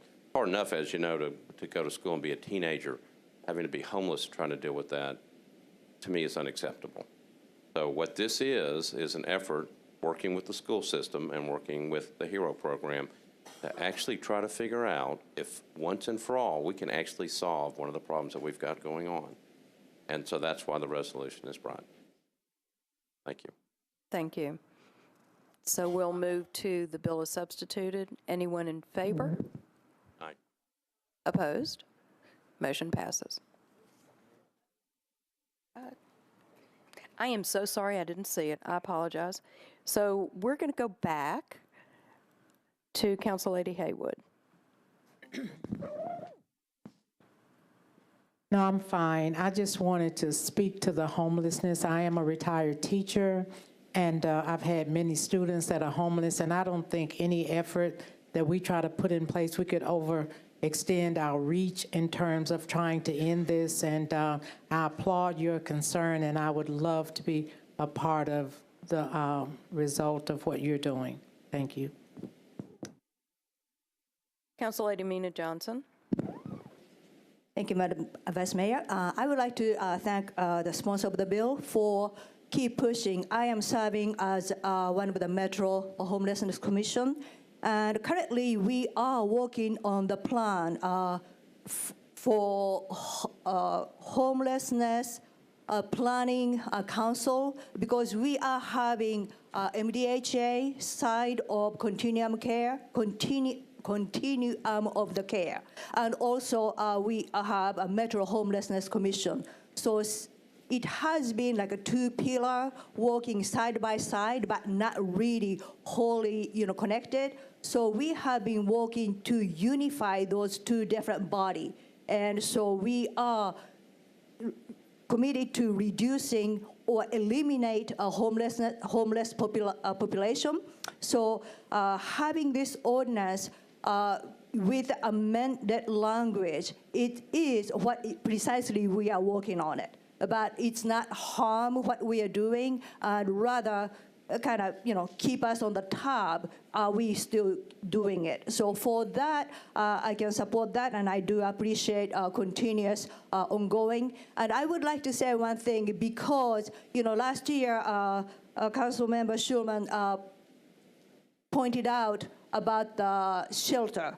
And we are working on not only cold weather shelter, but we are talking about extreme weather shelter, because those vulnerable population need shelter not only, cold weather, but during the hot heat summer. So we have been working on it, and to do that, we do need funding. So when budget time comes, our Homelessness Commission will ask a little bit increased budget. So when it comes, I would ask your support so we can really focus eliminating those vulnerable population and, to give them housing, and really we can help and move city forward in that effort. Thank you. Thank you. Councilmember DaCosta Hastings. Yes, Madam Vice Mayor, I just wanted to stand in support of this issue because I have, on a continual basis, have dealt with a lot of our kids and their families who have not had places to stay. Evidently, the metro schools are doing some things, but we need to do a much better job. We have to sometimes overreach. They are staying in cars with their families, especially when our city is in a place to where it's too expensive to live in areas that were predominantly overpowered with affordable housing, and that affordable housing source is no longer there. So we cannot sit back and relax and think that one source of the programs that we have, especially in the metro school system, is going to answer life's questions for us. It is a problem. We have to make sure that we do what we can do, and that starts with the steps that Councilman Schulman is putting out there today. And if there's more things that we can do that we think of, we need to do that as well. So we cannot say that one part is enough. We have to do more. Thank you. Councilman Schulman. Yeah, thank you, Madam President. I so much appreciate the discussion we're having on this. This is really good. This is what we're supposed to do. We keep talking about it. I really do appreciate all the comments. I will tell you that this is important to me. It's an important issue, and I'm going to keep pushing. We're just going to keep pushing, and we're going to keep trying to find ways to deal with this. I applaud everybody getting involved. It really would be nice to solve this problem. Thank you. Thank you, Councilman. All in favor? Aye. Opposed? Motion passes. Which one? 2810-1062.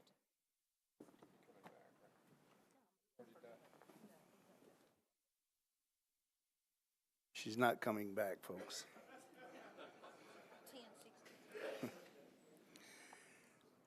Resolution RS 2018-1062. Council Lady Vercher and Gilmore approves a grant from the U.S. Department of Health and Human Services to the Metro Board of Health to enhance access to a comprehensive continuum of high-quality, community-based care for low-income individuals and families with HIV disease. Council Lady Vercher. I'm sorry, hold on. I've always had this problem, Council Lady. Go ahead. I understand you're a little rusty. It's okay. Yes, I am. Thank you. Thank you, Speaker Pro Tem. Committee reports, please. Council, well, you are Okay. And she's not- Councilor Gilmore. Budget and Finance recommended approval, 11-4, 0 against. Councilman Hastings. Councilman Hastings. Health, Hospitals, and Social Services. One moment, please. 62. Recommended 4-4, 1 not voting, and we move to approve it. Thank you. Thank you, Mr. Speaker. I move for approval. Thank you. There's a motion on move for approval. Is a second? All in favor? Opposed? Resolution passes. I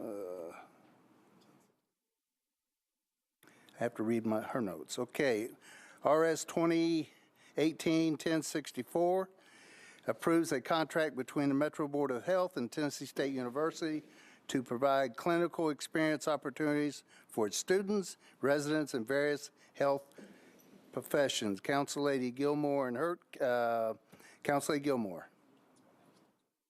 Oh, I'm sorry. Councilman Hastings is taking over for Council Lady Gilmore. Yes, Councilman Hastings. All right, 5-4, 0 against. Move for the approval. Council Lady Hurt. No, you're just the sponsor on that. Okay, that was Council Lady Bircher. Thank you, Mr. Speaker Pro Tem. This is my employer. I need to be marked as abstaining. Okay, marked as abstain. Okay. Mr. Hastings, Councilman Hastings, go ahead and we need a motion for the bill 1064. I'd like to move the motion for approval. I think I'm supposed to move the motion as the sponsor, and he's reporting for the committee. And Council Lady Gilmore actually wants to be scratched from the vote as well, since it's her employer. I can't. She's not in here. We can't address that issue. Oh, okay. So you want to. Okay. I thought she had reported that. We'd like to have you move the bill for approval. Yes, I'd like to move for approval. Motion's been made, duly seconded. All in favor? Aye. Opposed? Bill passes. Which one's the next one? RS 2018-1067, Virtue Roden approves a Friends of Centennial Park and Parthenon grant from the Conservative for the Parthenon and Centennial Park to the Metro Nashville Parks and Recreation Department to provide funding for one employee's salary. Council Lady Virtue. Committee reports. Thank you, Speaker Pro Tem. Budget and Finance recommended a 1-meeting deferral, 11-4, 0 against. Thank you.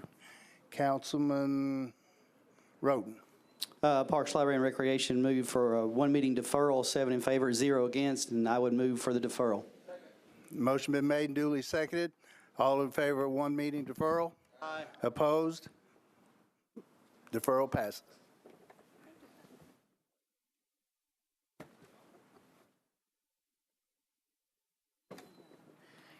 Yeah, you didn't get rid of me that fast. Did we just finish 1067? Yes. We finished 1067? We're on 1067. All righty then. RS 2018-1067, Virtue and Roten approves a Friends of Centennial Park and Parthenon grant from the Conservancy. We just did that. You told me we didn't. Okay. I'm sorry. So we're on 1068? Yes. I'll take 1068. RS 2018-1068, Henderson, Virtue, and Roten approves a grant package from the Friends of Warner Park to the Metro Board of Parks and Recreation to provide staffing for the Warner Park Center and the SWEAT program for additional labor for summertime maintenance. And let's see, Virtue, Roten. Sorry, I'm clearing this a minute, y'all. It's okay. Thank you, Vice Mayor. You're in. Budget and Finance recommended approval, 11-4, 0 against. And Councilman Roten. Parks, Library, and Recreation moved for a 1-meeting deferral, 7 in favor, 0 against, and with that, I would move for a 1-meeting deferral. Properly seconded. All in favor? Aye. Opposed? One meeting deferral passes. And hang on.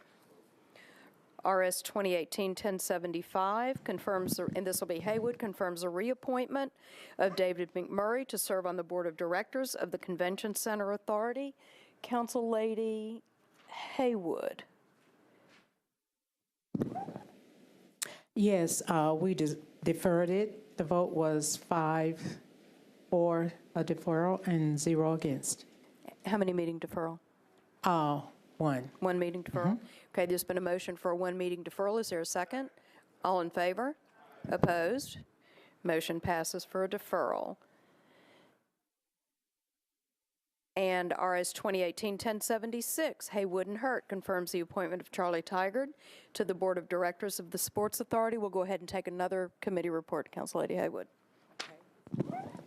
The Rules and Confirmation Committee, it's indefinite deferral, and it was 5 for, 1 abstained, and 1 voted no. Okay, thank you. There's a motion for an indefinite deferral. Is there a second? And Council Lady Hurt. Yes. Hang on a minute. There you go. Thank you. It's deferred by rule. My fault. Council Lady Hurt, you want to be recognized? Thank you, Vice Mayor. I was just wanting to know some detail about it, why the indefinite deferral. That would be Council Lady Haywood. I would like to defer to Councilmember Rosenberg. Councilman Rosenberg, floor is yours. The deferrals by rule. There shouldn't be any discussion on this matter, Madam President. Okay, thank you. All in favor? Opposed? Motion passes.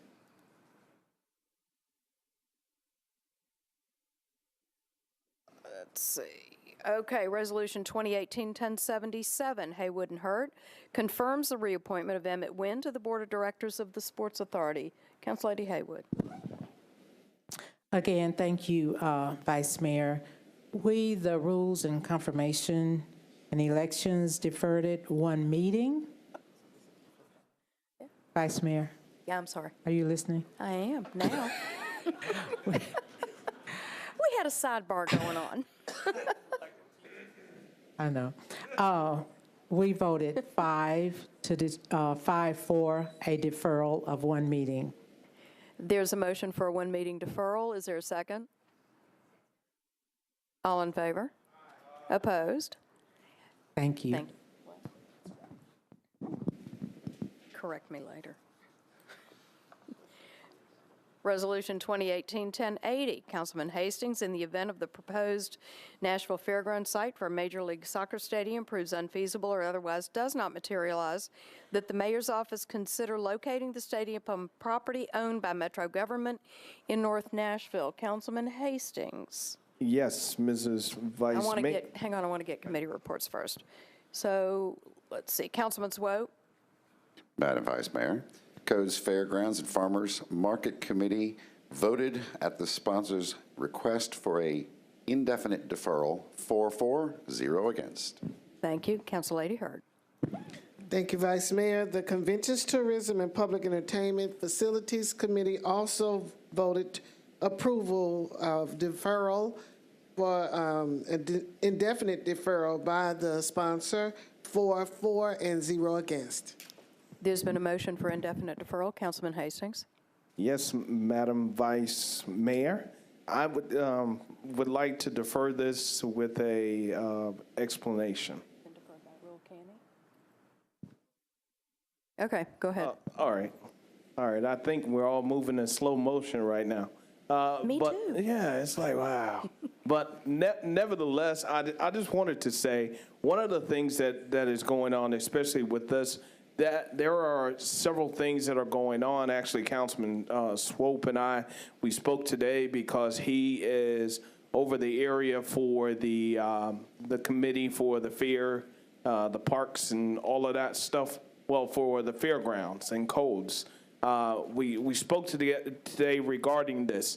The main thing that we're looking at as far as moving the location is because of the topography for the fairgrounds and what it will cost.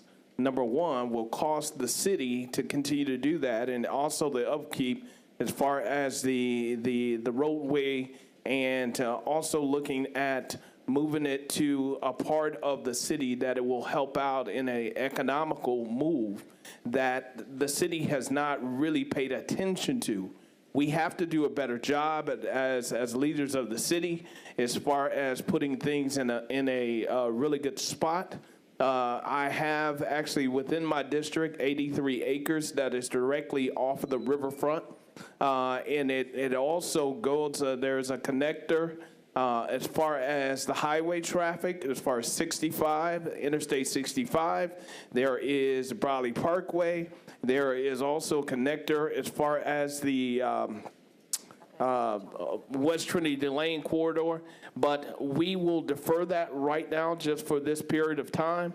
It will return. Again, it will return because we have to make sure we spend the city's money the right way instead of building big business, because that's not our job. We're here to make sure that we look out for the people that elected us. So thank you very much, and I will return. Thank you, Councilman Hastings. So this has been deferred by rule in both committees.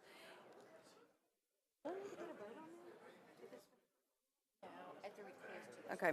All right, we're going to move to ordinances on first reading, folks. If there's no objection, we're going to consider all ordinances.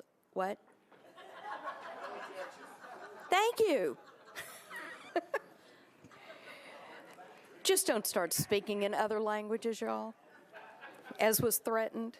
That would not be good. Okay, so if there's no objection, I'm going to go ahead and read all the bills on first reading. Ready? Nope. Hold it. Oh, sorry. Sorry about that. Okay. Councilman Mendez. For, on first reading, 1112, I need to abstain on that one. Okay, Councilman Mendez needs to be recorded as abstaining. With that exception, all other bills on first reading. No, I don't have to? Okay, we're on consent. I'm not going to read the captions. Do I hear a motion to approve the consent agenda? All in favor? Opposed? Thank you. Now we're going to go to late filed, and I am going to call on Councilman Hager first.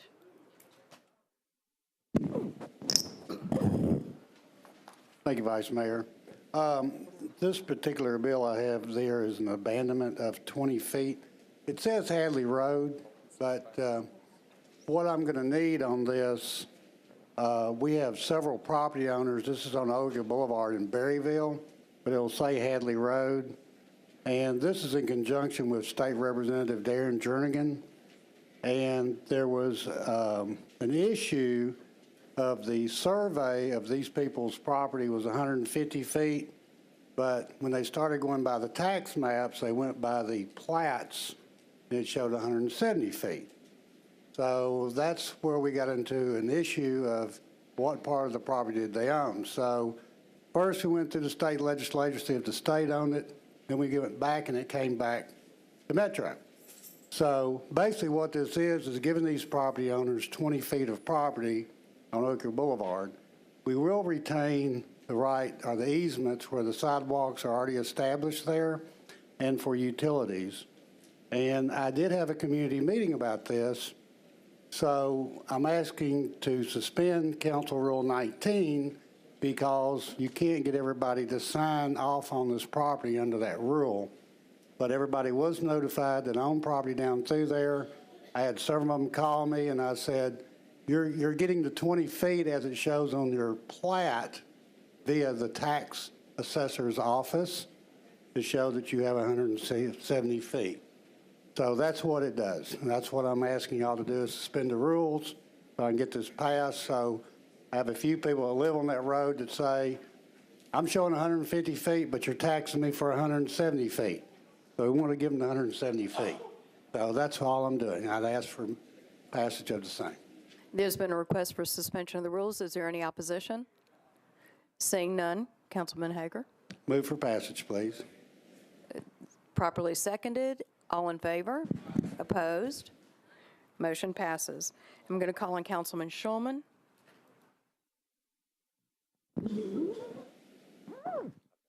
You're on. Thank you, Madam President. So I believe the bill is 2018-1121. It's Councilor Hueso and myself. I handled the bill in the Rules Committee for Council Lady. So what this is I'm moving for suspension of the rules. It's a bill, it's a zoning bill that needs to get on first reading tonight because of, I think, some contractual work. I think it was supposed to get on there, but because of some logistical problems, it never made it to the calendar.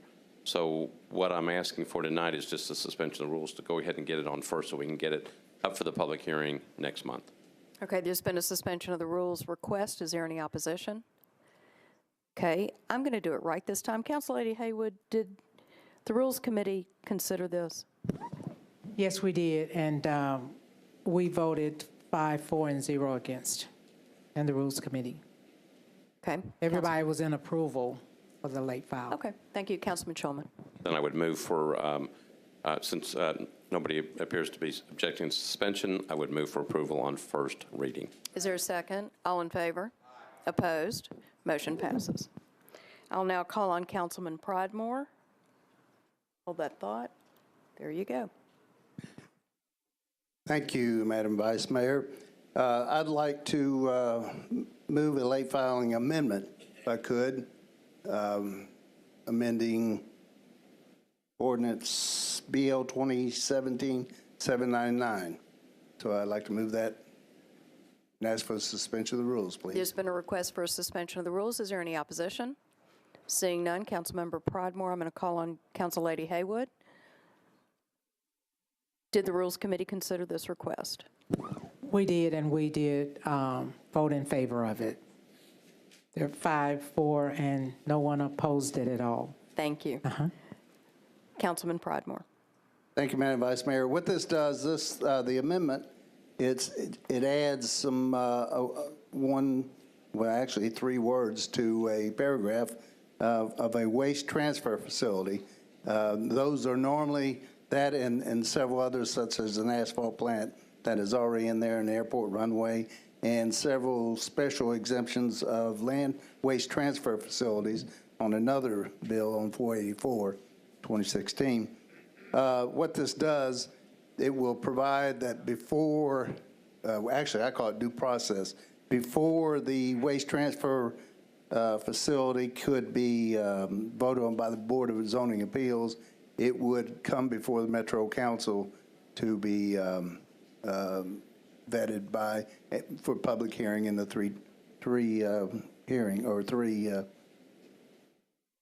motions. The reason I'm kind of hesitating here, I was trying to get to prior to 2017-799. I'm trying to do Mr. Jameson's job here. I should just refer to him. Prior to then, that was one.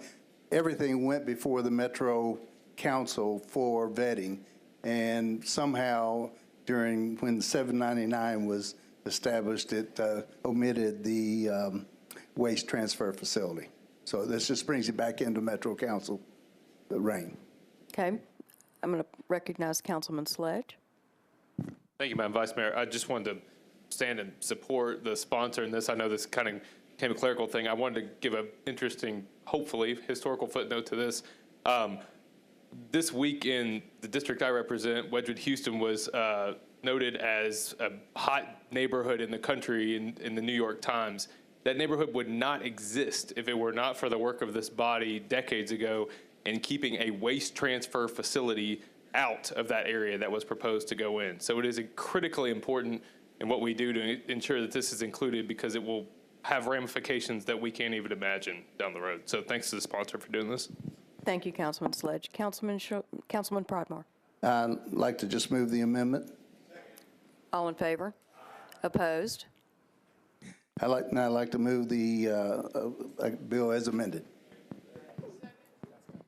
That's enough. Yeah, we're done. We're done with that. Okay. All right, we're going to move on to bills on second reading. And Council Lady Lee. Thank you, Madam Vice Chair. I would like a point of personal privilege. Floor is open. I would like to welcome to us, to our house, the mayor of Boulevard. Yeah, I can't even talk. I got Bolivar. I'm sorry, I have peppermint in my mouth. Mr. Julian Matizik, I think he was hiding in the back. He was here visiting us. So I'd like to make him welcome.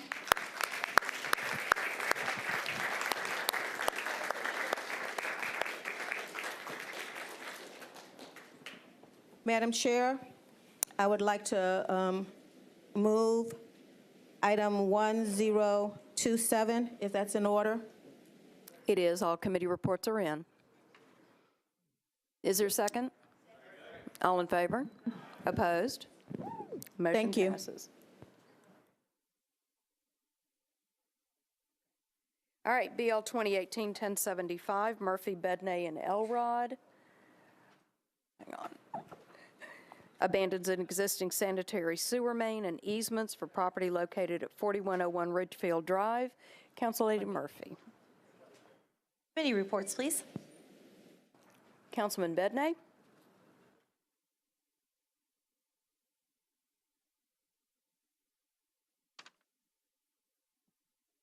Sorry, I want to do it right. The committee recommended defer one meeting, 11-4-0 against. And Councilman Elrod. Public Works recommended a one meeting deferral, 7 in favor, 0 against. Council Lady Murphy.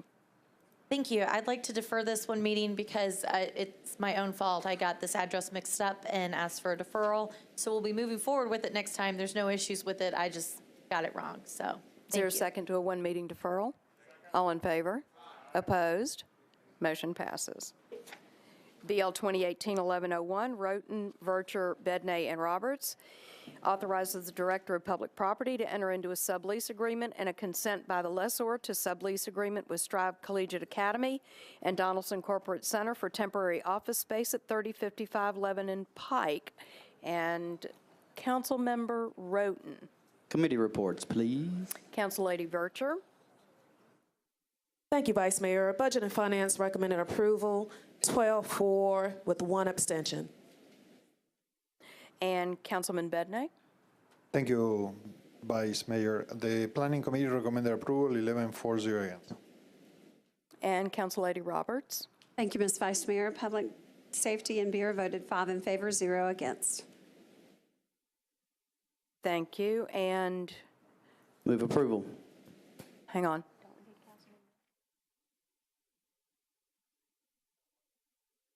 And who's the other one besides Mendez? Okay, Councilman Mendez. Oh, I'm sorry. I'm sorry, I need to abstain on this one also. Thank you. Thank you. Councilman Rosenberg. Thank you, Madam President. I'd like to abstain also, please. Thank you. Okay, we're going to have a machine vote. Madam Clerk, will you open the machines? We are on BL 2018-1101.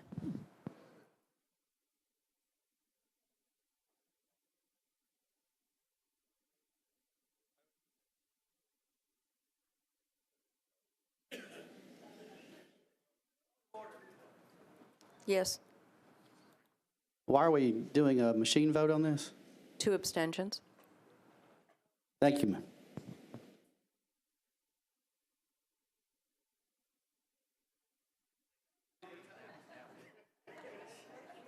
Council Lady Hurt's not in here.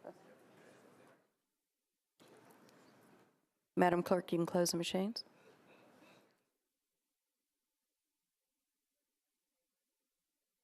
Hang on, do that. I'm sorry. 33 in favor and 2 abstentions. Motion passes.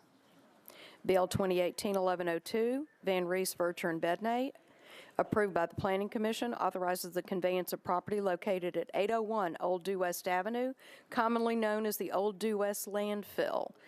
Council Lady Van Rees. Committee reports. Council Lady Vercher. Thank you, Vice Mayor. Budget and Finance recommended approval, 12-4, 0 against. Councilman Bedney. The Planning Committee recommended approval, 11-4, 0 against. Council Lady Van Rees. With that, I request approval with a brief comment. Floor is open. Thanks, you guys. You know, after a landfill is not used for 40 years, you can maybe do something with it. As you know, Music City Solar broke ground yesterday, and we're very excited about that. We're bringing 2 million watts of solar power at that location. I put on your desk a rendering to let you know that this particular transfer of property is the parking lot for TriStar Skyline Medical Center. So you can see where it is in conjunction with the solar panels, and also where the future Pocket Park and where the historic Bayshaw Cemetery are located. I wanted to make sure and get that to you so that you could understand that this entire area is being repurposed and how it is being repurposed. If you have questions about that, you can ask me before third reading, but I want to make sure that you saw that. And if you have any ideas about what you can do with an old landfill, I've got one. So with that, I ask for your approval. Is there a second? All in favor? Opposed? Motion passes. BL 2018-1103, O'Connell, Bedney, and Elrod, approved by the Planning Commission, abandons an existing sewer main and fire hydrants and to accept new combination sewer mains, combination sewer manholes, and fire hydrants for property located at 601 Commerce. Councilman O'Connell. Thank you, Madam Vice Mayor. I'd like to get committee reports, please. Councilman Bedney. The committee recommended approval, 11-4, 0 against. Councilman Elrod. Public Works recommend approval, 7 in favor, 0 against. Councilman O'Connell. Thank you, Madam Vice Mayor. I'd like to move approval to brief comment. Floor is open. Following Council Lady Van Rees's lead here, I was looking at what we could possibly do with old sewer mains and fire hydrants. I was also expecting to put a large solar farm here. I was advised that was simply impossible, so we're going to accept new combination sewer mains and manholes and fire hydrants here. Thank you. I'd like to renew my motion to approve. Is there a second? All in favor for this original idea? Opposed? Motion passes. Let's see, BL 2018-1104. Abandons existing water mains, sewer mains, and easements, and to accept new water mains, sewer manholes, fire hydrants, and any associated easements for properties located along Commerce Street, Broadway, and Church Street. Councilman O'Connell. Thank you, Madam Vice Mayor. I'd like to get committee reports, please. Councilman Bedney. The Planning Committee, by the way, recommended approval, 11-4, 0 against. Councilman Elrod. Public Works recommend approval, 7 in favor, 0 against. Councilman O'Connell. Thank you, Madam Vice Mayor. I'd like to move approval. All in favor? Opposed? Motion passes. BL 2018-1105, Councilman Sledge, Bedney, and Elrod. Approved by Planning Commission, abandons an existing water line and to accept a new water line and fire hydrant for properties located at 161 and 165 Rains Avenue. Councilman Sledge. Thank you, Vice Mayor. Committee reports. Councilman Bedney. The Planning Committee recommended approval, 11-4, 0 against. Councilman Elrod. Public Works recommend approval, 7 in favor, 0 against. Thank you, Vice Councilman Mayor. Sledge. Move approval. All in favor? Aye. Opposed? Motion passes. BL 2018-1106, Council Lady Allen, Bedney, and Elrod, approved by Planning Commission, abandons existing water main and easements for property located at 2014 Bernard Circle. Council Lady Allen. Thank you, Madam Vice Mayor. I would like to get committee reports, please. Councilman Bedney. The Planning Committee recommended approval, 11-4, 0 against. Councilman Elrod. Public Works recommend approval, 7 in favor, 0 against. Council Lady Allen. Move for approval. Seeing it seconded, all in favor? Opposed? Motion passes. BL 2018-1107, Councilman Rosenberg, Bedney, and Elrod, abandons a portion of Rodney Drive right-of-way. Councilman Rosenberg, for me. Thank you, Madam President. Move approval, please. We need committee reports first. Committee reports, please. Councilman Bedney. He's trying to take that away from me. The committee recommended approval, 11-4, 0 against. Councilman Elrod. Public Works recommend approval, 7 in favor, 0 against. Councilman Hager. Well, one of my committee meeting members bailed out on me, so I didn't have a quorum. Well, seeing that we have other committees that approved it, Councilman Rosenberg, your turn. Thank you, Madam President. I move approval despite Councilman Hager's snide comments. Is there a second? It's been properly seconded. All in favor? Aye. Opposed? Motion passes. Nice touch. BL 2018-1108, Council-Lady Murphy, Bedney and Elrod, abandons a portion of Lennox Avenue right-of-way. Council-Lady, I'll get you here in a second. Hang on. Kathleen Murphy. Committee reports, please. Councilman Bedney. The Planning Committee recommended approval, 11-4-0 against. Councilman Elrod. Public Works recommend approval, 7 in favor, 0 against. Councilman Hager. Yeah, that would be you. Is this my bill? I'm lost. Wait a minute. 2018-1108. 1108. Hang on a minute. Did you have a quorum? This is the same thing. I didn't have a quorum today. Sorry. Well, everybody else did, so do I hear a second? You can go ahead. Overrule me. Did I hear a second? I'd like. All in favor? Oh, I had an explanation before moving that motion. I'm sorry, I didn't hear that. Go ahead. This is a right-of-way that I had deferred. I've met with the property owners. They're going to present at the neighborhood association. I am abandoning this right-of-way for them to be used as a shared driveway, and I wanted that to be reflected in the minutes as the legislative intent of this right-of-way abandonment is that it's going to be used as a shared driveway for these two properties. Thank you. Thank you. So now, is there a second? It's been properly seconded. All in favor? Opposed? Motion passes. We're going to move to bills on third reading. BL 2017-1026, Councilman Scott Davis, disapproved by the Planning Commission 6-0, changes .68 acres from RS5 to RM20A zoning for property located at 1308 Montgomery Avenue. Councilman Davis.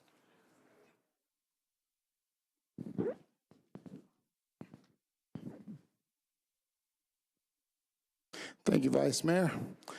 I'd like to move for approval with an explanation. Floor is open.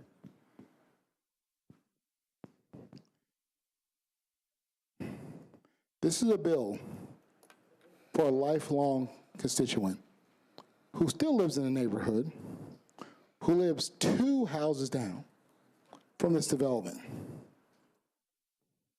She's, as a single mother, she's raising her son. She's a school teacher. And you know how hard our school teachers work. We always tell everybody that Nashville, we're fair. We're balanced. We will do for you what we do for the millionaires who we give land away to. And I voted on those bills also. We tell these people all the time that because you're a woman, we're not going to hold you back. Because you're Hispanic or African American, we're not going to hold you back. But when someone goes out there and gets over 100 letters of support, and the development next door gives them their infrastructure to help, it causes a stir. It caused such a stir that my Joy Garden neighbors wanted to break away from my Highland Heights neighborhood, and that almost made me cry. Because they love that woman. They've seen her rise, they've seen her struggle. And one thing I want to make clear, if the vote doesn't go her way tonight, don't fret. You take over those 100 people and you bring them down, you change that policy. You don't just change it for them. You change for every Metro school teacher out there so they can follow the same dreams as their property, which they've paid taxes on, and what they've created for their family. When you're trying to leave a legacy for your son and the people in your family and for those in your neighborhood, when you're that class that will work every day, that working class who we say that we support and who we need to do things for, we don't. And so you guys remember her, and everybody remembers her. We deferred this bill 3 times. One time, the light power went off and we couldn't do the presentation. The second time, she stayed and talked to every member of the planning committee. Her son, doing his homework in the back there, spoke to almost everybody. These are the kind of people we help. And my neighborhood's very vocal. On second reading, no one showed up in opposition. In fact, the people here in support, we asked them not to speak so we could move ahead on the agenda, so not to get bogged down. No one's perfect in this world. Planning staff looked at this a few times. We resubmitted it and brought it back, and then resubmitted it again. They did the hard work, and we love them. It was approved through this planning committee, and I'm standing for support from my lifetime-long constituent who has over 100 letters of support. There's a couple people in opposition, but they live an average of a mile away from this, and there are 8 people emailing me opposition who don't even live in my district. Worry about stuff like that. People from other sides of town wanting to tell my school teacher how she should do her property, how even with everybody next door, the street next door, within a mile radius, did all these letters of support, and there were rumors that she forged signatures. And that's awful. And I'm submitting another set of 64 into the record of support. And I feel bad because we had to politicize this a little bit, but it is what we have to do, and I need your support on this one. We need this because we need to show our teachers that they can do the same thing that any developer can do. Thank you, officer. And I'd like to please get your support for my constituent. Thank you. Council Lady Mina Johnson. Thank you, Madam Vice Mayor. I would like to hear from planning table to refresh our memory why this bill zone change was disapproved. Then I would like to reserve my comment after the hearing from them. Okay. You're on.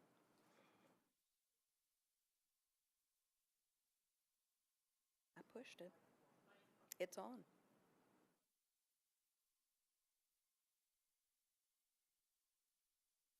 Yeah, it's on. See?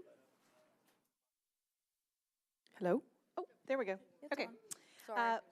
Planning Commission reviewed the rezoning request. The land use policy for this area is T4 Urban Neighborhood Evolving. It's adjacent to an area that is the T4 Urban Neighborhood Center policy. The property just to the south it does have a development located on the property. The proposed rezoning to RM20 for this property is more intense in regards to density than the existing approved development that's located directly on the corridor. Given that this property this proposal was more intense, the Planning Commission recommended disapproval as it didn't provide an appropriate transition into the neighborhood. Thank you. Council Lady Johnson. Thank you, Madam Vice Mayor. I understand, we all would like to help our constituent.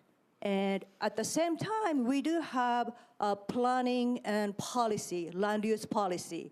And I think there's a reason, because if we decide how we, see fit, and then place the density based on how we feel, we wouldn't have cohesive planning, zoning, land use policy. So as much as we would like to help Councilman Davis's constituent, I think we have to kind of step back, and if this density is the right location for this particular parcel. And I would feel more comfortable if this one is SP and comes with specific condition and design and restriction and guideline. But this one is RM20 and much higher than the one previously disapproved. For that reason, I don't feel comfortable supporting this, because we as a council have to base our decision on the policy and land use policy and community plan, not because we want to help our constituent. For that reason, I am afraid I won't be able to support this zone change. Thank you. Council Lady Sharon Hurt. Thank you, Vice Mayor. I stand in support for the very same reasons that Councilmember Johnson doesn't, because I've seen we have these land use policies, we have our Nashville Next plans, and we've spent hundreds of thousands of dollars on studies, and we go against them, and the council will vote to go against it, and then they'll turn around and they'll vote to go for that, and it goes back and forth and back and forth. So my thing is that I know that this development is something that the community wants. I've had constituents contact me, call me, they've taken me over to the property, and I don't see where there is really a problem with what it is that they're trying to do. And I stand in support of it, and I ask the colleagues of ours to do the same. Thank you. Councilman Hastings. Yes, Ms. Vice Mayor. I just wanted to stand in support as well. I know the councilman, he did his sermon today and did a great job at it. But I think that's one to be applauded at, because we are here to represent the people that have elected us into office, and also the people that did not elect us into office. We are here to represent Nashville and our constituents. You know, I don't think there's a perfect world, and I don't think there's a perfect situation that is at hand, but whenever that time comes to where we got to rise up and make difficult decisions, we got to be bold enough to stand up to do it. And that is the reason that we're here, because we are bold people. Each one of us are different, we're difficult, and we have to make those decisions, and that's the reason that we were elected, to be here to make those difficult situations, so that the people of Nashville can feel like they're at home. And Nashville Next was done years ago. It was a different Nashville, and most of the people that are here right now were not around. A matter of fact, I'm in process of looking at building on my property. During the time of Nashville Next, I wouldn't dare think about that. Years ago, before Nashville Next was in place, my house was worth a little bit of nothing, and now the land that it's sitting on is worth a few $100,000. We have to put ourselves in a place to actually realize that this family has been out here several times in meeting, and they're asking for us to do the same thing that we have done for a lot of people, a lot of companies. We have put out millions of dollars to allow those things to come forth. And I urge each one of you to give this family and the people that are here in this city the opportunity to do the same thing that we have done for everybody else. So please vote in support of this bill that has come out by Councilman Davis, and I thank you very much. Councilman O'Connell. Thank you, Madam Vice Mayor. I do think it is important to recall as we go through this discussion that planning staff have never once suggested that in this particular circumstance that the applicant could not get an entitlement increase. In fact, RM9A, a slightly lower density, yes, it would have been a smaller number of units, but it's not as if we don't do this routinely where we offer entitlement increases to anybody regardless of their background in Nashville. I mean, certainly I think Councilman Davis has done a remarkable job in demonstrating the qualifications of this particular applicant in their neighborhood and generating a tremendous amount of community support, which makes this stand apart from some other things. But we do approved entitlement increases up here all the time for people of all different backgrounds, all different demographics. And I think, you know, I don't want that to get lost in this conversation. Thank you. Councilman Pulley. Thank you, Ms. Vice Mayor. Just briefly with planning, was a community plan amendment considered before the commission on this? You're on. There was not an application for a community plan amendment that was made with this proposal for a rezoning. All right, thank you very much. Council Lady Van Rees. Well, Mr. Pulley asked a question that I was going to ask, but I did want to indicate, you know, I'm very rarely going to speak on a disapproved situation because I made a commitment to my folks in District 8 that we would protect the interior neighborhoods and pull density to the corridors. But you know, these plans are made for people, and the overwhelming support of the neighborhood to do something here speaks volumes to me. And I think that there may have been other ways to get here in regard to the plan amendment or maybe a different zoning code. But in the end, I think we have a situation that we can remedy by voting in favor of this based on the overwhelming feedback of the neighborhood. It's not easy to get that much feedback in writing from that many people. We all know that. And I'm fairly convinced that if they had done a neighborhood plan that's different, they probably would get that passed. That's a matter of time, and if they have the time to do that, then please consider it. But otherwise, I think in the end, we're going to circle back around and end up with the same plan. And so with that, I offer my support on this particular issue. Thank you. Councilman Swope. Call the question. Been a call for the question. All in favor? Opposed? We're going to move to a machine vote. Council, would the clerk please open the machine?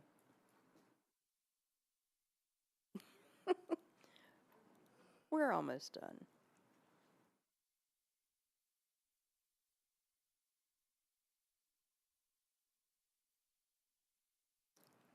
Would you please close the machine and count the votes? 31 in favor, 2 against, and 4 abstentions. Motion passes. BL 2018-1054, Councillady Vercher, approved by Budget and Finance Committee, amends the Metro Code regarding leases of surplus property. Councillady Vercher. Thank you, Vice Mayor. I move for approval. It's been properly moved and seconded. All in favor? Opposed? Motion passes. BL 2018-1063 is amended. Councilladies Vercher and Hurt amends the Metro Code to require the Procurement Division to collect comprehensive data regarding the participation of subcontractors in the procurement process. Councillady Vercher. Thank you, Vice Mayor. I'd like to move for approval with a brief comment. Floor is open. Thank you. I know we've turned the page today, and because of what we've had going on in our city, this legislation did not get some of the attention and the attraction that I felt it should have. This is a significant piece of legislation. It's going to implement the recommendations of the 2017 benchmark report. Specifically, this legislation makes 3 changes as recommended by the report. And these changes are: all subcontractors, MWBE, and non-MWBE must be reported to BAO by the contractor on Metro contracts. Currently, only the reporting of NWBEs on Metro contracts is required. 2, all subcontractors on Metro contracts shall report certain data to standardize our data with recognized standards, giving us better collection abilities. Currently, right now, we do not have that. We're not capturing that.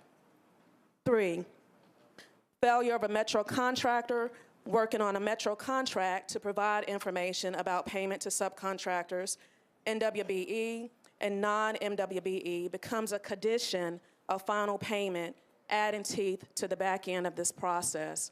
This legislation will be one of many pieces as we move forward to refine and retooling our procurement process.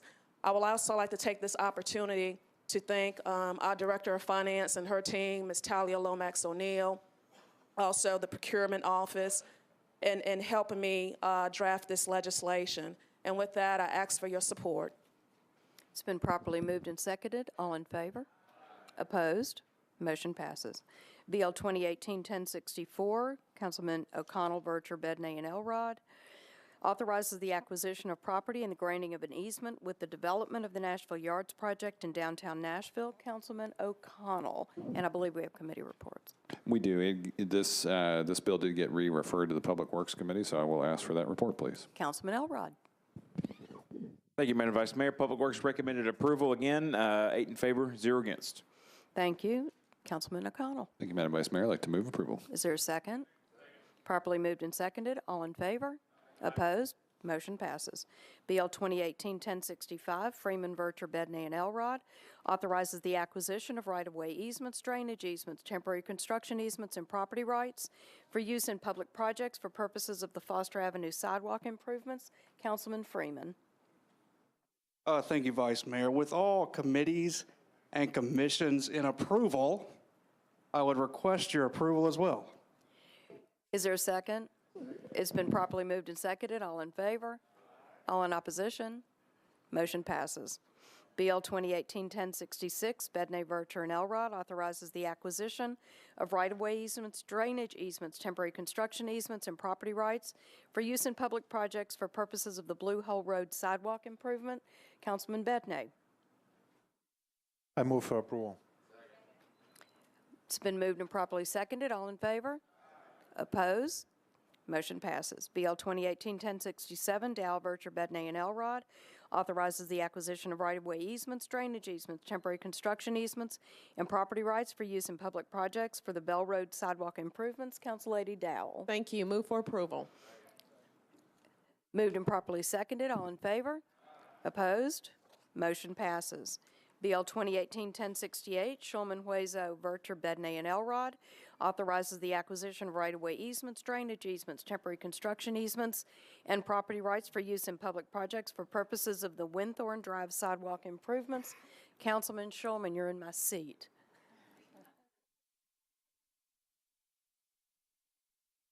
Who's doing it? You want to take it? Not turned on. Council Lady Huezo. Thank you, Vice Mayor. Move for approval. It's been moved and properly seconded. All in favor? Opposed? Motion passes. BL 2018-1069 authorizes the acquisition, Hager, Vercher, Bedney, and Elrod authorizes the acquisition of right-of-way easements, drainage easements, temporary construction easements, and property rights for use in public projects for the Riverside Road sidewalk improvement. Councilman Hager. Move for approval. I think all committee reports are in. They are. Even your committee.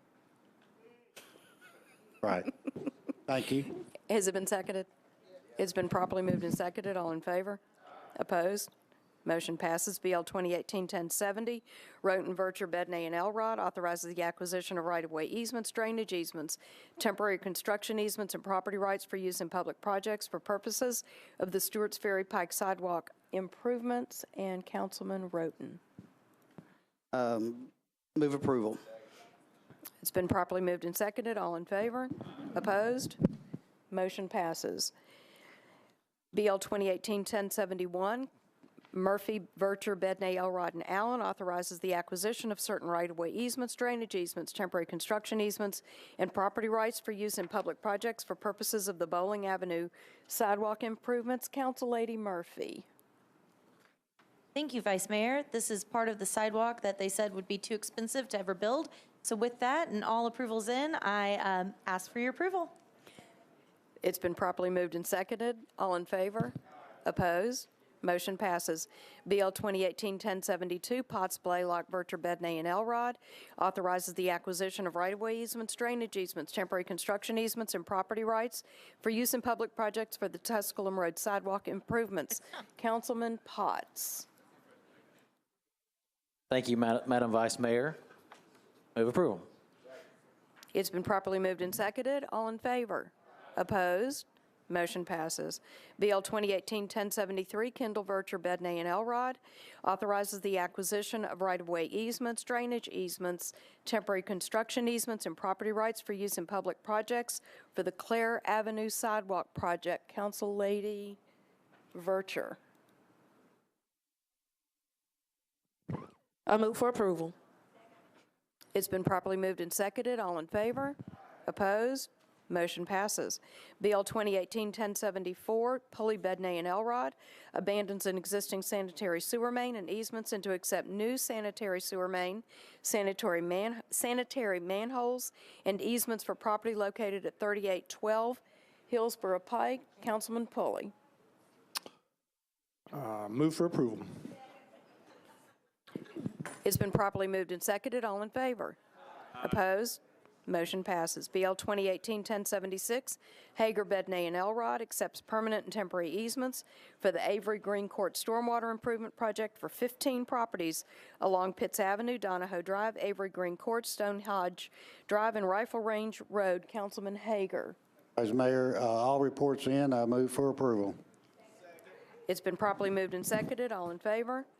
Opposed? Motion passes. BL 2018-1077, Swope, Bedney, and Elrod abandons an existing water main, sanitary sewer main, and easements into accept a fire hydrant and any associated easements for property located at 681 Old Hickory Boulevard. Councilman Swope. With all committee reports in, move approval. It's been properly moved and seconded. All in favor? Opposed? Pass. Motion passes. BL 2018-1078, Sledge, Bedney, and Elrod abandons existing easement rights for property located at Nolensville Road unnumbered and an unnamed right-of-way. Councilman Sledge. Thank you, Vice Mayor. With all committee reports in, I move approval. It's been properly moved and seconded. All in favor? Opposed? Motion passes. BL 2018-1079, O'Connell, Bedney, and Elrod authorizes Schaub Construction Company to install, construct, and maintain an underground encroachment in the right-of-way located at 205 Demumbrum. Councilman O'Connell. Thank you, Madam Vice Mayor. I'd like to move approval. It's been properly moved and seconded. All in favor? Opposed? Motion passes. BL 2018-1080 as amended approves an agreement between the Tennessee Department of Transportation, CSX Railroad, and the Department of Public Works for construction of the interchange modification on I-24 East at Hickory Hollow Parkway. This is sponsored by Dow, Bedney, and Elrod. Council Lady Dowell. Thank you. Move for approval. It's been properly moved and seconded. All in favor? Opposed? Motion passes. BL 2018-1081. Councilman Rosenberg, Bedney, and Elrod accepts permanent and temporary easements for the Bay Cove Trail Stormwater Improvement Project for 7 properties located along Benner Drive, North Ridge Court, Glenlee Court, and Morrissey Court. Councilman Rosenberg. Thank you, Madam President. Wonderful job operating the technology tonight. Move approval, please. It's been properly moved and seconded. All in favor? Opposed? Motion passes. Okay, I have some announcements. So the Rules Committee has approved proposed revisions to the Council's Rules of Procedure. The revised rules will be before the full Council at the next meeting on March 20th. Nominations and the election of the Deputy Pro Tem will be conducted at the next regular meeting on March 20th. I'd like to thank Councilman Pridemore for standing in tonight and next announcement period. Yeah. Newsflash. As previously noticed, the Council's Special Investigative Committee will meet in the chamber immediately following this adjournment. Do I hear a motion to adjourn? We are adjourned.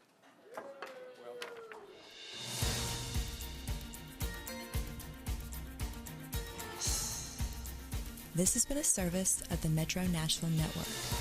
If you would like to see this presentation again, or for more information about this and other programs, visit nashville.gov.